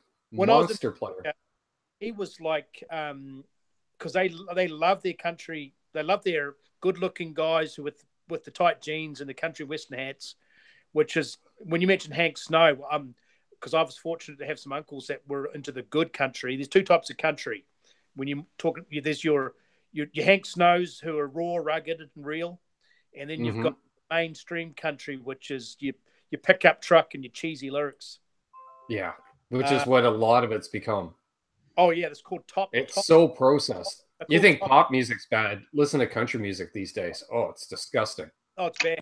Top hacks, they call them. But Keith Urban, unfortunately, is molded into both. He's a legitimate singer and a guitar player, but he's part of that poppy scene. Oh, I did not know. Tobin, I didn't know you were Canadian. That's awesome. He says, got a jet, boys. Great show tonight. Night, guys. Late in Nova Scotia. Yeah, I think he's an hour ahead of me. So it's 1:45 in the morning there. Cheers, Tobin. Thank you for joining us. Appreciate all the kind words. All the best, man. Thanks, buddy. Thank Cheers. Thanks for tuning in. That's awesome. Yeah. No, it's interesting. Canada and America are right next door to each other, but there's almost two different worlds. Oh, many ways, brother. Yeah, and I know because like I travel in the U.S., I vacation in the U.S., and I have a lot of American friends. You know, and it's just like we get together, we have a great time, and we just don't talk about race, religion, or politics. You know, and that's the same as in the YouTube world. If you leave those three things at the door when you come in, we're all going to get along fine because we have a common bond. Well, I think you're right, Ben, and I think that's the great thing about being a musician or loving music, because it's that part of your life is the creative part, and that's the part that gives a lot of us a lot of joy that we escape from the crap during the day. And if you can focus on that when you hang out with someone else who has that same passion, it's enjoyable. You know, guys come into my work and they like death metal. Now I can't stand death metal. I don't have any. I don't. But I dig their passion, and we can share that passion of music that I suppose only music freaks or guitar players can understand. Yep, exactly. And you will find common ground. You know, whether it's an amplifier or a particular guitar player. Because, you know, again, you could be completely into death metal, but there's a handful of players that, you know, and it could be the common ground of being something like Eddie Van Halen or something like that, right? And you're like, hey, okay. Death metal comes from metal because everyone's trying to push the boundaries. Yep. But black metal came from death metal came from heavy metal came from hard rock came from the blues. So that tells who's buying album. Dave Mustaine does a version of Ain't Superstitious, and it's amazing. Yeah. Willie Dixon song. So it all goes back to the same source. Yep. Which is a good, ain't nothing but a good man feeling down. That's the blues. Yep. I always joke about it as was like reading the magazines when I was a kid. Like I would read an interview with Motley Crue, you know, on the Dr. Feelgood tour. And they say, you know, how the tour going? Oh, we're doing all right, but man, we got the Georgia Satellites opening for us, and then we got nothing on those guys. So then I check out the Georgia Satellites, and they're like, yeah, well, we're good, but we got nothing on Led Zeppelin. And I was like, well, who's Led Zeppelin? So I check out Led Zeppelin, and they're like, well, we got nothing on Willie Dixon. And I was like, well, who's Willie Dixon? And next thing I know, I still remember it was 11th grade, you know, got my Walkman on for the bus ride to school because I went to school next town over. And, you know, my buddies are listening to the latest Poison album or Rat or whatever was popular on the Sunset Strip at the time. Yeah. And here I am. I've got Robert Johnson's box set listening to a guy playing a solo acoustic guitar. And the whole percussion is his right foot thumping on a wooden floor. Oh, man. And they're like, what are you listening to? And I tell them, and they're like, how can you listen to that? I say, you got to know where you're coming from to know where you're going. Yeah. There's one song that does called John the Revelator. We all know Son House as the slide guitar player. This particular song, he's stamping his foot and clapping his hands. There's no guitar, and he sounds like 10 people. That's right. The power and the presence and the rest he's got. Exactly. Yeah. I've always been a big blues fan, and like growing up, going to music festivals where they would have every genre of music but rock, but I would seek out that one Mississippi Delta player or a Chicago blues player, you know, and, you know, my dad would even point it out to me. He goes, hey, you know, at 2:00 at the side stage, there's a guy playing Chicago blues. I'm like, well, what's Chicago blues? He goes, well, it's from the 30s. I think you'll like it. And I'll go and I'll check it out. And I was like, well, damn, you know, because even as a 10 or 11-year-old, I'm like, if you turn the amplifiers up louder, it'll sound really cool. Yeah. Well, given it the benefit of the doubt. If you want to know where Led Zeppelin got their heavy sound, which are basically every heavy metal band's idol, there's a famous quote that said, Jimmy Page said it. I have the box set. I read the bio, but he said, the way that the Stones try to be the sons of Chuck Berry, we try to be the sons of Howling Wolf. Right. So exactly. You listen to Backdoor Man and I Ain't Superstitious, and Andrew mentioned the song Commit a Crime. They're pretty heavy songs, pretty primal. And that's one reason, my friend, why I will always rate Jimmy Page, because Jimmy Page, as we all know, was rooted in the blues. He started off doing that skiffle, soon abandoned that when he discovered blues himself, and like Jeff Beck and Clapton and Brian Jones, and they became disciples and just studied this stuff. And don't even get me started on Jimmy Page. I have his 59 Les Paul tattooed on me, so. Hey, it's true. He did he basically was not necessarily a wealthy man, but quite successful from about 63 to 66, just doing session work in London, eh? Yeah, he didn't have to form that band. He didn't have to join the Yardbirds because he was making more money being a session man. So one of the reasons he was a sessions guy was because he had he was quite a sick person for a while, wasn't he? Yeah. Healthier. I don't want to interrupt you guys because it's your show necessarily, but in the chat we got Michael B headed out for the night. He's in the Boston area, I believe, Massachusetts. So getting late there. So have a great one. Michael B said he's going to tune into my show tomorrow night. So thank you in advance for tuning in. And he's also saying R.I.P. Matt Guitar Murphy. That's correct. He passed away yesterday. Yeah. I found out about that about 11 o'clock last night. Dave Nesdal had posted about his passing, and talk about an influential band. Player. I had a copy of the Blues Brothers movie on VHS from probably the age of 11 or 12 years old. I'd probably seen it, 200 times. He's in the bar. I'd listened to the soundtrack to that album. That was in regular rotation alongside the Motley Crue and the AC/DC and the Kiss and everything else. Like the Blues Brothers band was a phenomenal all-star band, and Matt Guitar Murphy was a huge part of it. And you had Steve Cropper and Donald Duck Dunn and Al. Yep. What was it, Al Jackson? I believe so. Yeah.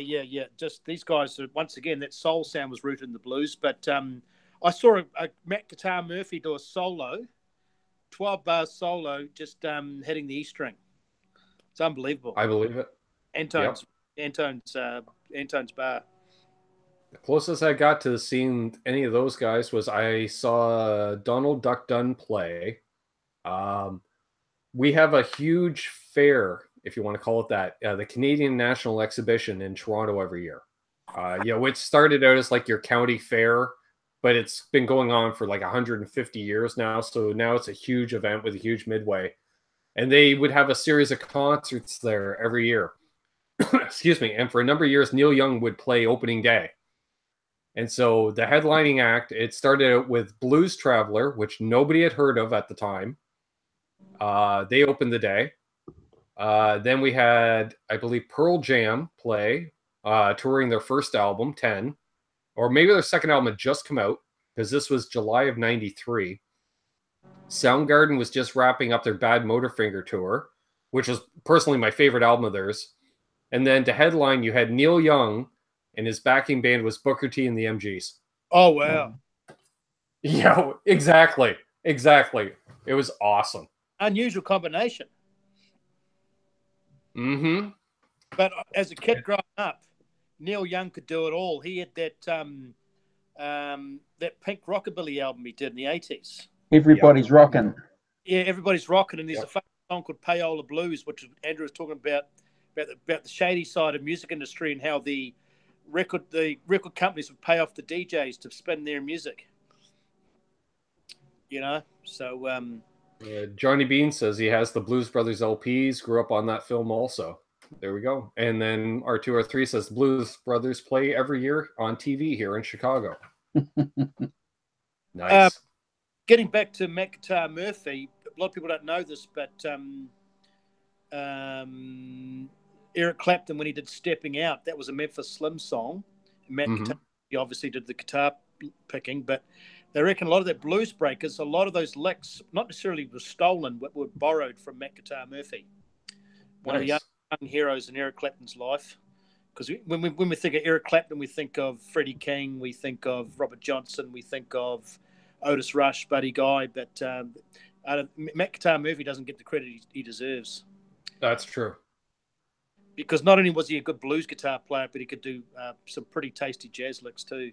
Well, and that's it. And a lot of people looked at that, like his biggest notoriety in many ways was the Blues Brothers band, and people looked at it as a Spinal Tap type thing.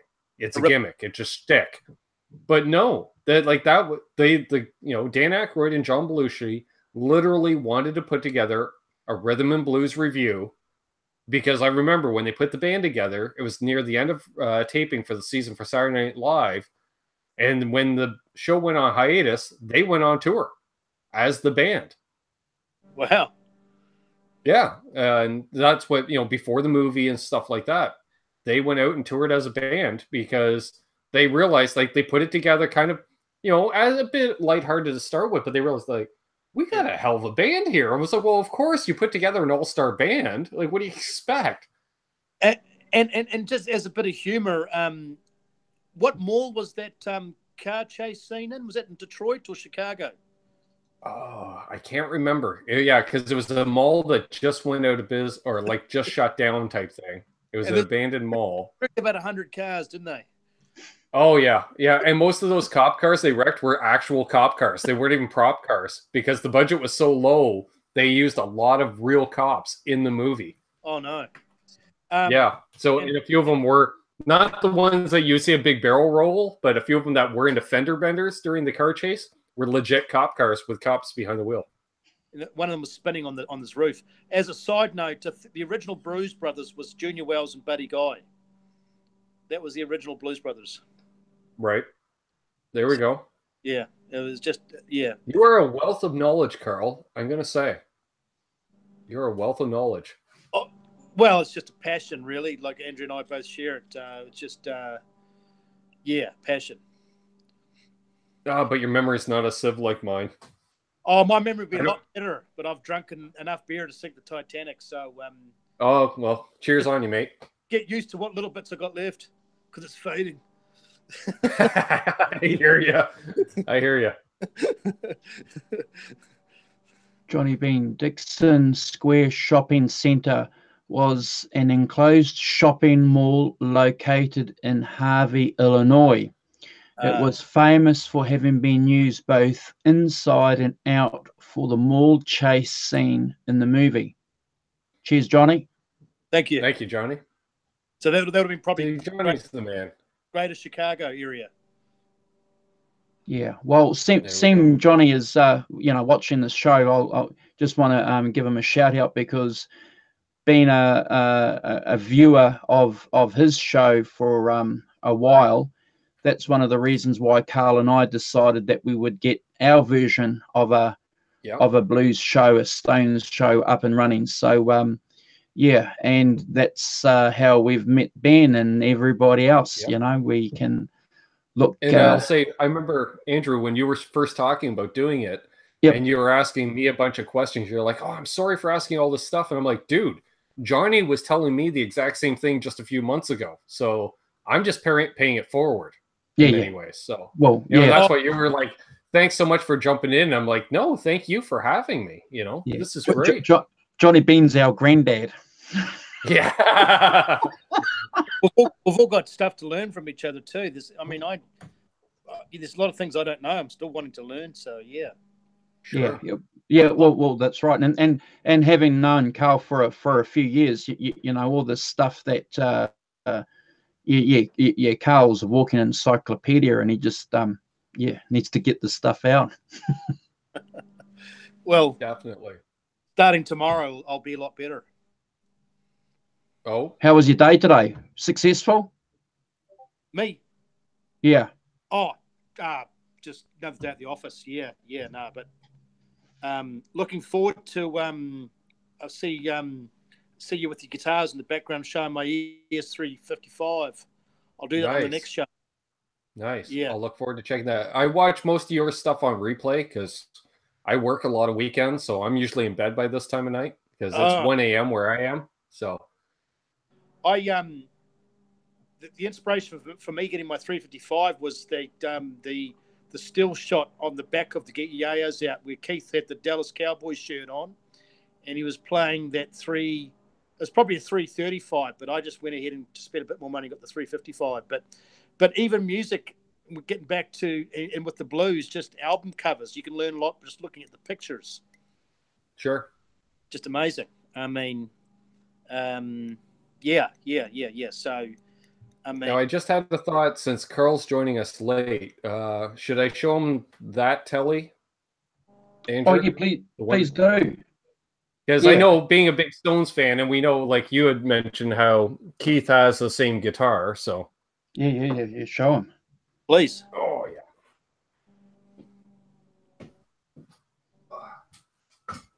So this Carl was my dad's main gigging guitar for about 20 years. Wow. It's a 1967 Telecaster. Yep. Move that out of the way. And now you can tell he gigged with this thing. Look at this fretboard. So was he a country picker? Was he? He was. He was strictly rhythm, evidenced by where the cowboy chords would go. You know, that second fret is, you know, there's no finish left on that fretboard. That's G, C, and D. Yep. And you can see, and he hugged the back of it. So, wow. Yeah, he put EMGs in it due to poor wiring at most of the venues he played at. Well, I'll tell you a story about Keith and the tours. Getting back to the tours. Yes. Keith said that when they toured the States, even through the 60s, and there'd be some random bar just near their hotel, and they'd just go down to the random bar for a drink, and then be the backwoods part of Oklahoma, and there's a country and western band there. And Keith said, there's a guitar player in there, better than me, doing licks I'll never be able to know how to play, but he'll never be famous. So isn't that interesting? It is. That Terry just piped in totally off topic. He says, apparently Steve from Boston is live. Yeah, that is odd because he's usually on at 7 p.m. local time, and it's 1 a.m. He's about 6 hours late. Yeah, his is just a test, though, Ben. He's doing a speed test or a camera test. Maybe. Yeah, I just got a notification from him. Oh, okay. I turned my phone off to try to free up bandwidth, and if you're a fan of Steve from Boston, he's going to be on my channel on July 8th. Awesome. I'll catch that one. Yeah, that should be fun. And same as for you guys, Carl, we just met. Andrew, I've known you now for a few months, I'd say. I have a tendency every once in a while, like I do a Sunday night show myself that goes into the wee hours on occasion. And if you guys are around and you're in the chat and I'm doing one of my subscriber hangouts, you both have an invite to come on. Awesome. Look forward to it. Yeah, love to, Ben. Love to jump on board and shoot the breeze with you Andrew guys. Knows some of those are crazy. Yeah, like what was that one I did with Michael Smith? We went 6 hours.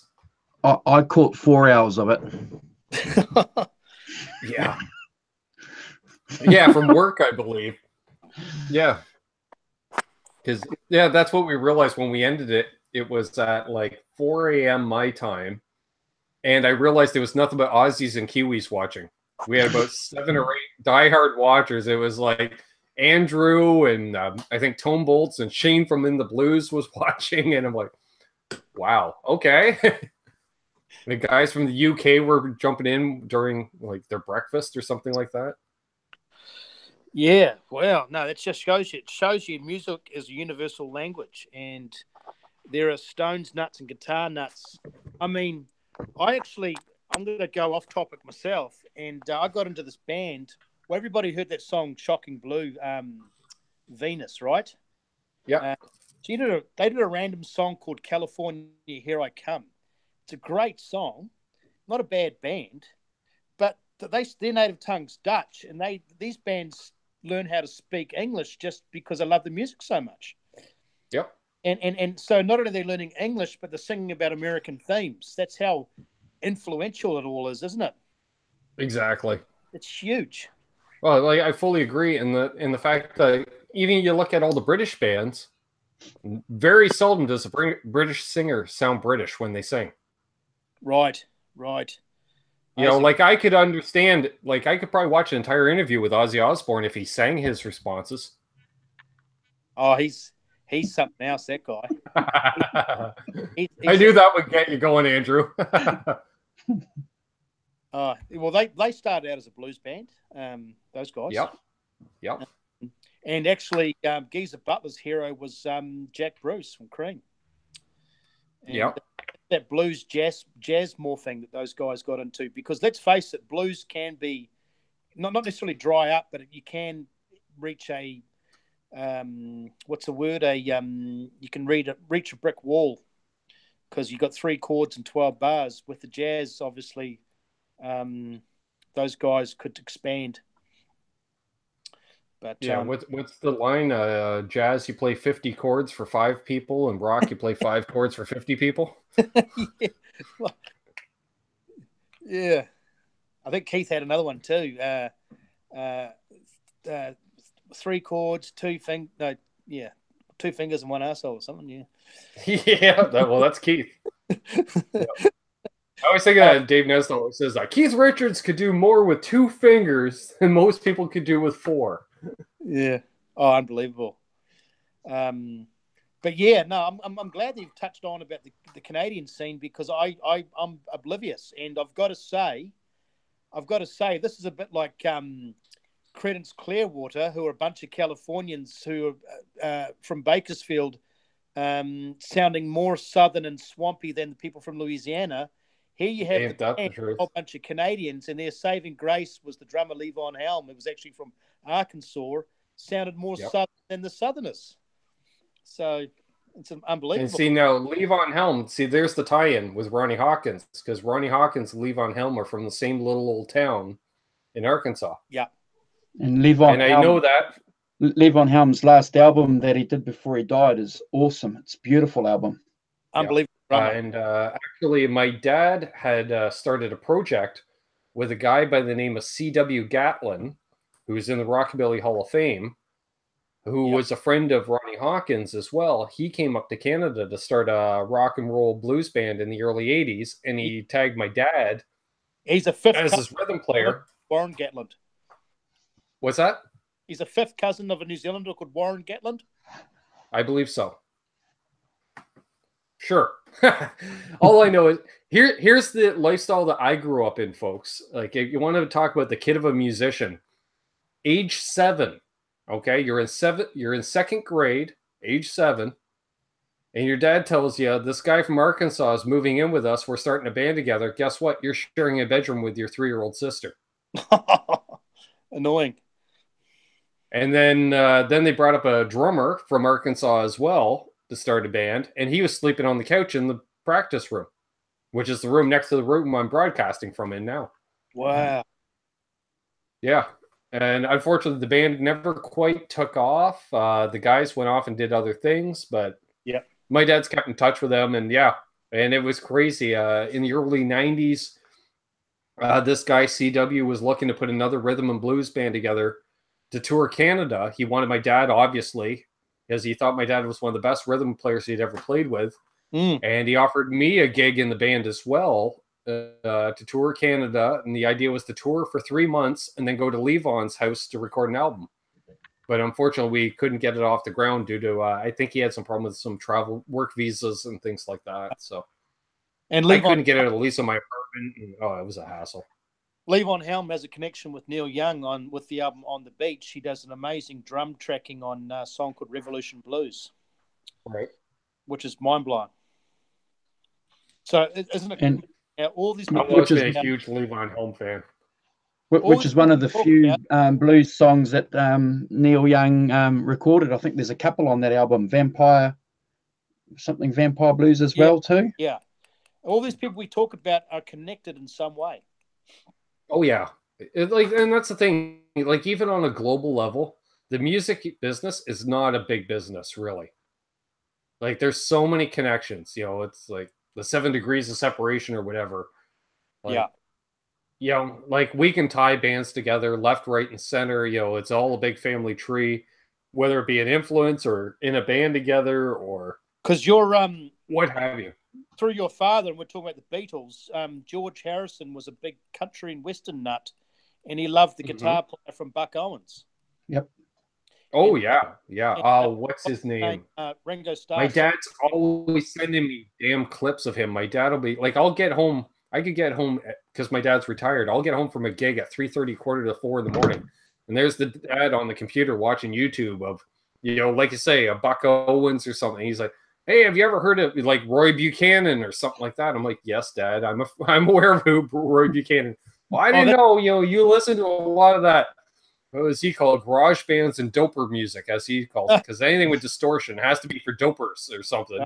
He doesn't like any distortion. About the heaviest my dad ever got was early Steppenwolf and CCR. That's it. That's my dad's heavy side. Well, country western was synonymous with tellys and clean sounding guitars. Oh yeah. And that's how that guitar ended up with EMG pickups in it, because he played it through a silver phase Vibrolux at stage volume, and there's no hiding behind it, and he was sick of the 60 cycle hum. Playing in venues with bad ground. And you mentioned Roy Buchanan. That's another Arkansas connection there. Yep. And another telly player that played the telly like the telly's never been played before. Mm-hmm. I mean, he did stuff with the toning with his pinky finger, didn't he? That whining sound. Oh yeah. And when people say, like, oh, you can't use a telly for this, you can't use a telly for that. I used that telly playing in drop C tuning, and I was playing essentially gobsmack music. Oh wow. Yep. Stay away from it. I used the telly, and it sounded phenomenal. Now, granted, those pickups are a little higher gain or higher output, and it really helped. And I was playing through this Fender half stack with a high saturation. Worked flawless. Yeah. Well, I mean, tellys are beautiful. When you mention the word punk and blues, there's a guy called Mickey Green who basically started punk, and he was just a rocker that played heavy power chords. And that's what Wilco Johnson's biggest fan was. And Wilco Johnson influenced punk like no other band ever did. Joe Strummer from the Clash. Yeah, I was going to say, Joe Strummer played a telly. Oh, absolutely. Yeah. Yeah, the tellys are the most versatile guitar of all. Yep. They're just something. I agree about them. Yeah. I think unless you have a really good Les Paul, you can do a lot with too, but it's got to be a good one. There's a really good one. You can get almost the brightness, almost of a Telecaster out of it. Very, very few country and western players play Gibsons. I mean, Roy, what's his name? Roy Clark. Roy Clark, yeah. Yeah. He was actually the first concert I ever went to was Roy Clark, believe it or not. Wow. And the only reason I went, and I did not like country at the time, but I knew he was a monster player, and I knew I could pick up something, just by watching him. And Merle Watson. Okay. Phenomenal. Wow, we're pulling out some names tonight, aren't we? Wow. Yeah, the Levine brothers, they're all at another level. Those country and western pickers are, like Keith said. He said, I can't. I mean, we can even go into Scotty Moore, and not Scotty Moore, but also who was the guy from Memphis that did the all that beautiful James Burton. Oh yeah, monster player. Still we is. We said that before, Carl. If you're a country player and you're plugging your telly into an amp and you've got no dirt pedals, no overdrive pedals, and you're playing clean, you better get those notes and those scales right. Oh man, yeah. That's why Motley Crue and those guys play behind lots of pedals, because they can hide, because they don't have the chops like those guys. Oh wow, because I built a new pedal board, and one of the things I put back on my board was a compressor, and I was playing a song at band practice the other day. It was just my telly through a compressor, and that was it. And there's no hiding, really, Yeah. other than the compressor hides your dynamics that you're playing. But there was no give, and I'm doing licks, and I was just like, oh, sorry guys, that one was a little off. Compressor was one of the first pedals that Waylon Jennings and those guys used in the 70s. Yeah, compressors. Well, and Waylon loved his phasers and flanges too. Oh, that's what I'm getting at. Those ones, yeah. Evan started to free up a little bit and started to use a few effects. Yeah, because that was the outlaw thing, right? Because they were essentially, they're halfway between country and southern rock in many ways. Yeah. What was that famous song? Hank didn't do it this way. Yeah, I still want to cover that song so bad. Hank didn't do it this way. Yeah. Love that song. It's just 2 chords, just B and D. That's it. Speaking of guitar players, there, what do you think of? Do you know much about Billy Joe Shaver? I know the name, but that's about it. He wrote. He's a songwriter. Didn't he write songs for Waylon Jennings? Yeah, Waylon. Yeah. Okay. Well, I'm a huge Waylon Jennings fan. Huge, okay. Here's a little bit of homework for you. Billy Joe Shaver, check out his albums, but his son is an amazing guitar player like you've never heard. He unfortunately died of a heroin overdose, I think the year 2000. I saw him play at a place called the Saxon Pub in Austin, but he was up there with your who was Buck Owens' guitar player? Oh, that's not terrible. Oh yeah, right. But I know who you're talking about. He was a drummer before he was a guitar player or something. Yeah. He started an actual kind of a sound too, basically. Guitar player. But anyway, getting back to country and the 70s and using a few effects. Yeah, because you can't keep doing the same thing. You've got to mix it up a bit. Yeah. But you can hear that sound and that influence on the Rolling Stones album "Some Girls." Yeah, Shattered. Sure. The phase, the compressors, and don't forget "Faraway Eyes." I love that song. That's his country. Yeah, that's what I get a kick out of. Is like, it's funny. Guys have foggy memories. Keith Richards will say, like, I don't need any pedals. I don't do any of this. I just need, barely any gain on a Fender Twin, and I'm good to go. And it's like, really, Keith? Because I've heard a handful of pedals on a lot of tracks over the years. Yeah. Like, do we start at Satisfaction and go from there, Keith? Like, come on, That was a fuzzbox. Yeah. And then he's using a phaser, on that album. It's a phaser, isn't it? Some Girls was saturated with effects, and it was pretty good though. Yeah, sure. Well, guys, what is before they started saying, okay, we're retroact, right? Because as soon as you start deciding you're a retroact, you stop being creative. The Stones can bring out a new album, but the Stones sound like the Stones because they're not rehashing, but they know what works. They use a formula and they stick with it. And I think at that point, because Keith just wants to play blues and country anyways, so it's going to sound like Stone stuff. I've been listening to a lot of It's Only Rock and Roll and Black and Blue lately. I don't know why, but we'll talk about that at another time because that's hours to discuss those, especially Black and Blue being a reggae album. But what I like about the Stones is they started to get attacked by being called dinosaurs when the punk rock scene came out. They came and blew the punk world away. And then the disco world came out and they said, oh, okay, we'll fight you back. We'll do Miss You or Emotional Rescue. And just, put them on their, put all the naysayers back on their feet, Yeah. And it all started literally as Keith humoring Mick on the disco stuff, but they still pulled it off as a band and did it well. Amazing. Yeah. So it just goes to show you that no matter what you throw at those guys, they'll come back with the same stuff, their style, but better. Yeah, exactly. And it's quite sad because I'm feeling because if they're calling them dinosaurs in '78, I mean they would have been only 20. 6 and 8, they would have only been, in their late 30s. True. But on the other hand, you look at like other bands, for instance, they were dinosaurs in the fact that they were even still around. Like you mentioned earlier, CCR. CCR was only around for 4 years. And they brought out all that material in 4 years. Unbelievable. Yeah. And they a bunch of Californian guys that managed to create a swamp sound. Oh, yeah. And like Run Through the Jungle? Come on. Rickenbackers and harmonica. And there's a song called Have You See the Light? What's that song about? Something about the light?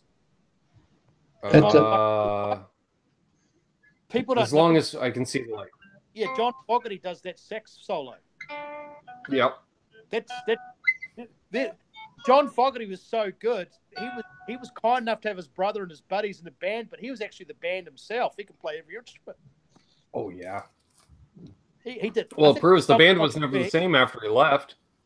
Oh, there were some songs where I think he went ahead and did the drumming and the bass and did some overdubs. He was that good. Yeah. Yeah, but that was sad. But it's funny. A lot of his gear from back in the day is still in use. I watched a rig rundown for the John Fogerty band last year, I believe. His son's playing with him. Yeah, his son is playing the same Les Paul that he played back in the day with CCR. Oh wow! Like literally, because his son has his own band, but when he tours with his dad, he literally will go into John's storage locker and pull out gear to use on the road, and it's all John's old CCR gear for the most part. Wow. Other than the amps, because the amps aren't as reliable, but all the guitars and stuff like that. Yeah. Well, he still uses that combination trem vibro pedal that he used to Run with the Jungle because no one's ever been able to replicate it. And we were talking about that with the Fleetwood Mac, and I love that sound because I like minor chords, but the heavy use of reverb was quite neat, and the tremolo nighttime was the right time, and what are they? I heard it through the grapevine. Mm-hmm. But you mentioned that famous period of time, late '66 to 1970, CCR, The Doors, Jimi Hendrix, a great period of the Stones. The Beatles were on the way out. Jefferson Airplane, Santana coming on. That was just an amazing 3.5 years where everything came at you all at once. The Californian scene kicked on. The blues got a second wind. Muddy Waters was actually playing nice bars and venues, and the Butterfield Blues Band, and then 1970, a lot of it just stopped, Yeah. And part of that is, I think that, I always look at it as the 70s was one of the few decades where the artist took control. Yeah. Where they would say, well, we're going to take 6 months. We're not taking 6 days to record an album. We're doing it in 6 months. We're writing the album in the studio. We're going to bring in extra players. We're going to do this. We're going to do that. And we had these monolithic albums, starting with the Zeppelin stuff right through into like getting into like Rush and stuff like that. Yes. All the prog stuff, and it was so experimental, right down to even the fact that you got the Alan Parsons Project, where you got a music producer that puts together a band, putting up phenomenal music because it was so in the artist's hands at that time. Yep. And I'm not going to muddy up the conversation, but there was a poll that said, what was the best decade of music? And unanimously, it was the 70s. Where, definitely. Where the musicians were mature enough to take control, like you say, release proper albums, have proper control, did amazing tours. I mean, the outlaw country scene in the early 70s, you had the rock guys, Led Zeppelin, the Stones, who were not considered pop acts, but serious musicians. You had the 70s was amazing. Yeah, and the 70s worked for the blues guys. By that time, they were getting the regular gigs alongside, like the festival circuit had started. They played a lot in colleges and campuses and stuff too. Yeah. And like I say, it wasn't, and especially post the Love Festival and Woodstock, stuff like that. Everybody and their brother was doing a festival, so you could do like what became still to this day the European festival circuit. Yep. We had that in North America as well. Yep. And so if you had a bill of 20 artists, you're going to get the Muddy Waters. You're going to get the Howlin', because you could have 2 or 3 blues artists on a bill alongside Jefferson Airplane and Led Zeppelin and the Stones or whomever, right? And those kids post-Vietnam were clued up enough to realize that all that stuff they were force-fed in the 60s, late 50s was crap, and they actually were appreciating these bands for what they were. And Muddy Waters was an icon all of a sudden, not not some kind of like cotton picking slide guitar player that you would. Well, and rebelling against your parents on so many fronts, right? Like we had that huge rebellious generation. Like, I'm not going to listen to mom and dad's music. I'm not going to dress like mom and dad. I'm not going to live like mom and dad. Yeah. I'm going to do my thing my way. Peace, love, everybody's included. Yeah. And it was great for the music scene as a result. Hey guys, can I jump in? Yeah. Sure. Hey, I've got to go. If you guys want, do you guys want to carry on? No, we've been going 2.5 hours, bro. Okay. I've got a couple of things I've got to do. Sure. Awesome. I'll close out.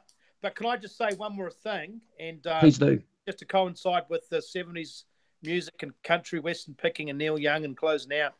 That Eagles was a very clever band. Even though they're mainstream, they were deep down really good guitar pickers, and they basically put country to the forefront by having kind of very safe country rock music. And a lot of that came from Neil Young, which is almost what I call the California Southern rock in many ways, right? Which is Neil Young, which is from Canada, which is from Hank Snow. So there you go. Yep. So testimony to Malibu. There we go. All right. Hey. Well, I want to thank you guys for having me on. That's for sure. This has been a blast, guys. I'll anytime if I'm available and you guys are willing to have me, I'd come back. Yeah. Hey, absolutely, Ben. Appreciate it. Appreciate you jumping on board with us. And I'll certainly take up the invitation to jump on your what do you call it? A round table? Yeah, round table, the subscriber hangouts. Yeah. We do the round table the first Sunday of each month, and then I'm thinking the third Sunday each month, do a round table, or not a round table, sorry, an open subscriber hangout type thing, where people that I know, like yourself, Andrew, and Carl, you're great too. People I know, and you've seen the shows, Andrew, and it's like I'll start with a couple people, and then by the end of the show, it's completely different people on. I'm the only constant. It seems.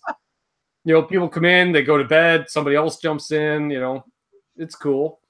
So, yeah, and it looks like Dan Sullivan just popped in. He says he just got home and it's over. Well, it is 1:30, buddy. Come on. Like I said, I was shooting gear reviews at 11:30 or 12 o'clock noon my time today. So, yeah. No, we appreciate it. R2R3 and Dan Sullivan.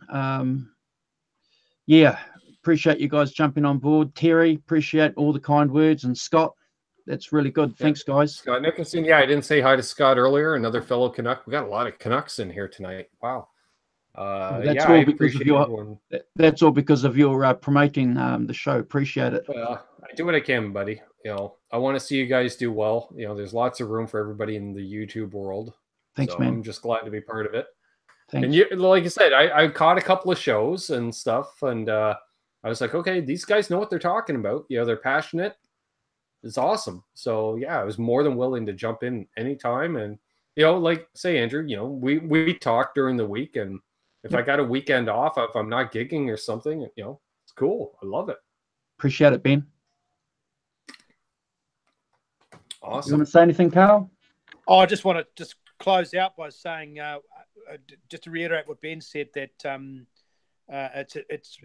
for me, it's a shared experience. I've got, everyone's got a little bit to offer, and I've learned so much tonight. And we live in fascinating times, even though we're not in the times of the Stones in '63 and the Doors in '66 and Muddy Waters in '55. We're in the fascinating age of the world of technology, where we can be live streaming Canada to Waikato. That's incredible. That's amazing. Yeah. So that's just I'm like thankful for the experience to share all the stuff, and we are pretty much all kindred spirits. We're all coming from the same place. I used to have a running joke with my friends from Chicago. I used to live next door to them in Austin. They said, we're all from the same place. We just left on different ships from the South of England. That's it. You went to the States, you went to Vancouver, and I ended up in Hamilton. All right, guys. Exactly. Isn't there a town called Hamilton in Canada? Ontario. Yeah, about a half hour southwest of Toronto. Actually, it's about a 2.5 hour drive for me. We'll have to meet up. Yeah, we call it the Hammer here, Steel Town. Awesome, guys. Thanks, eh? Well, thank you, R2R3. This is Carl, Andrew, Ben. You guys are awesome. Thanks, man. Brother. Good night. Yeah, if you want to end it, Andrew, that's awesome. I'll stay on the line here or whatever.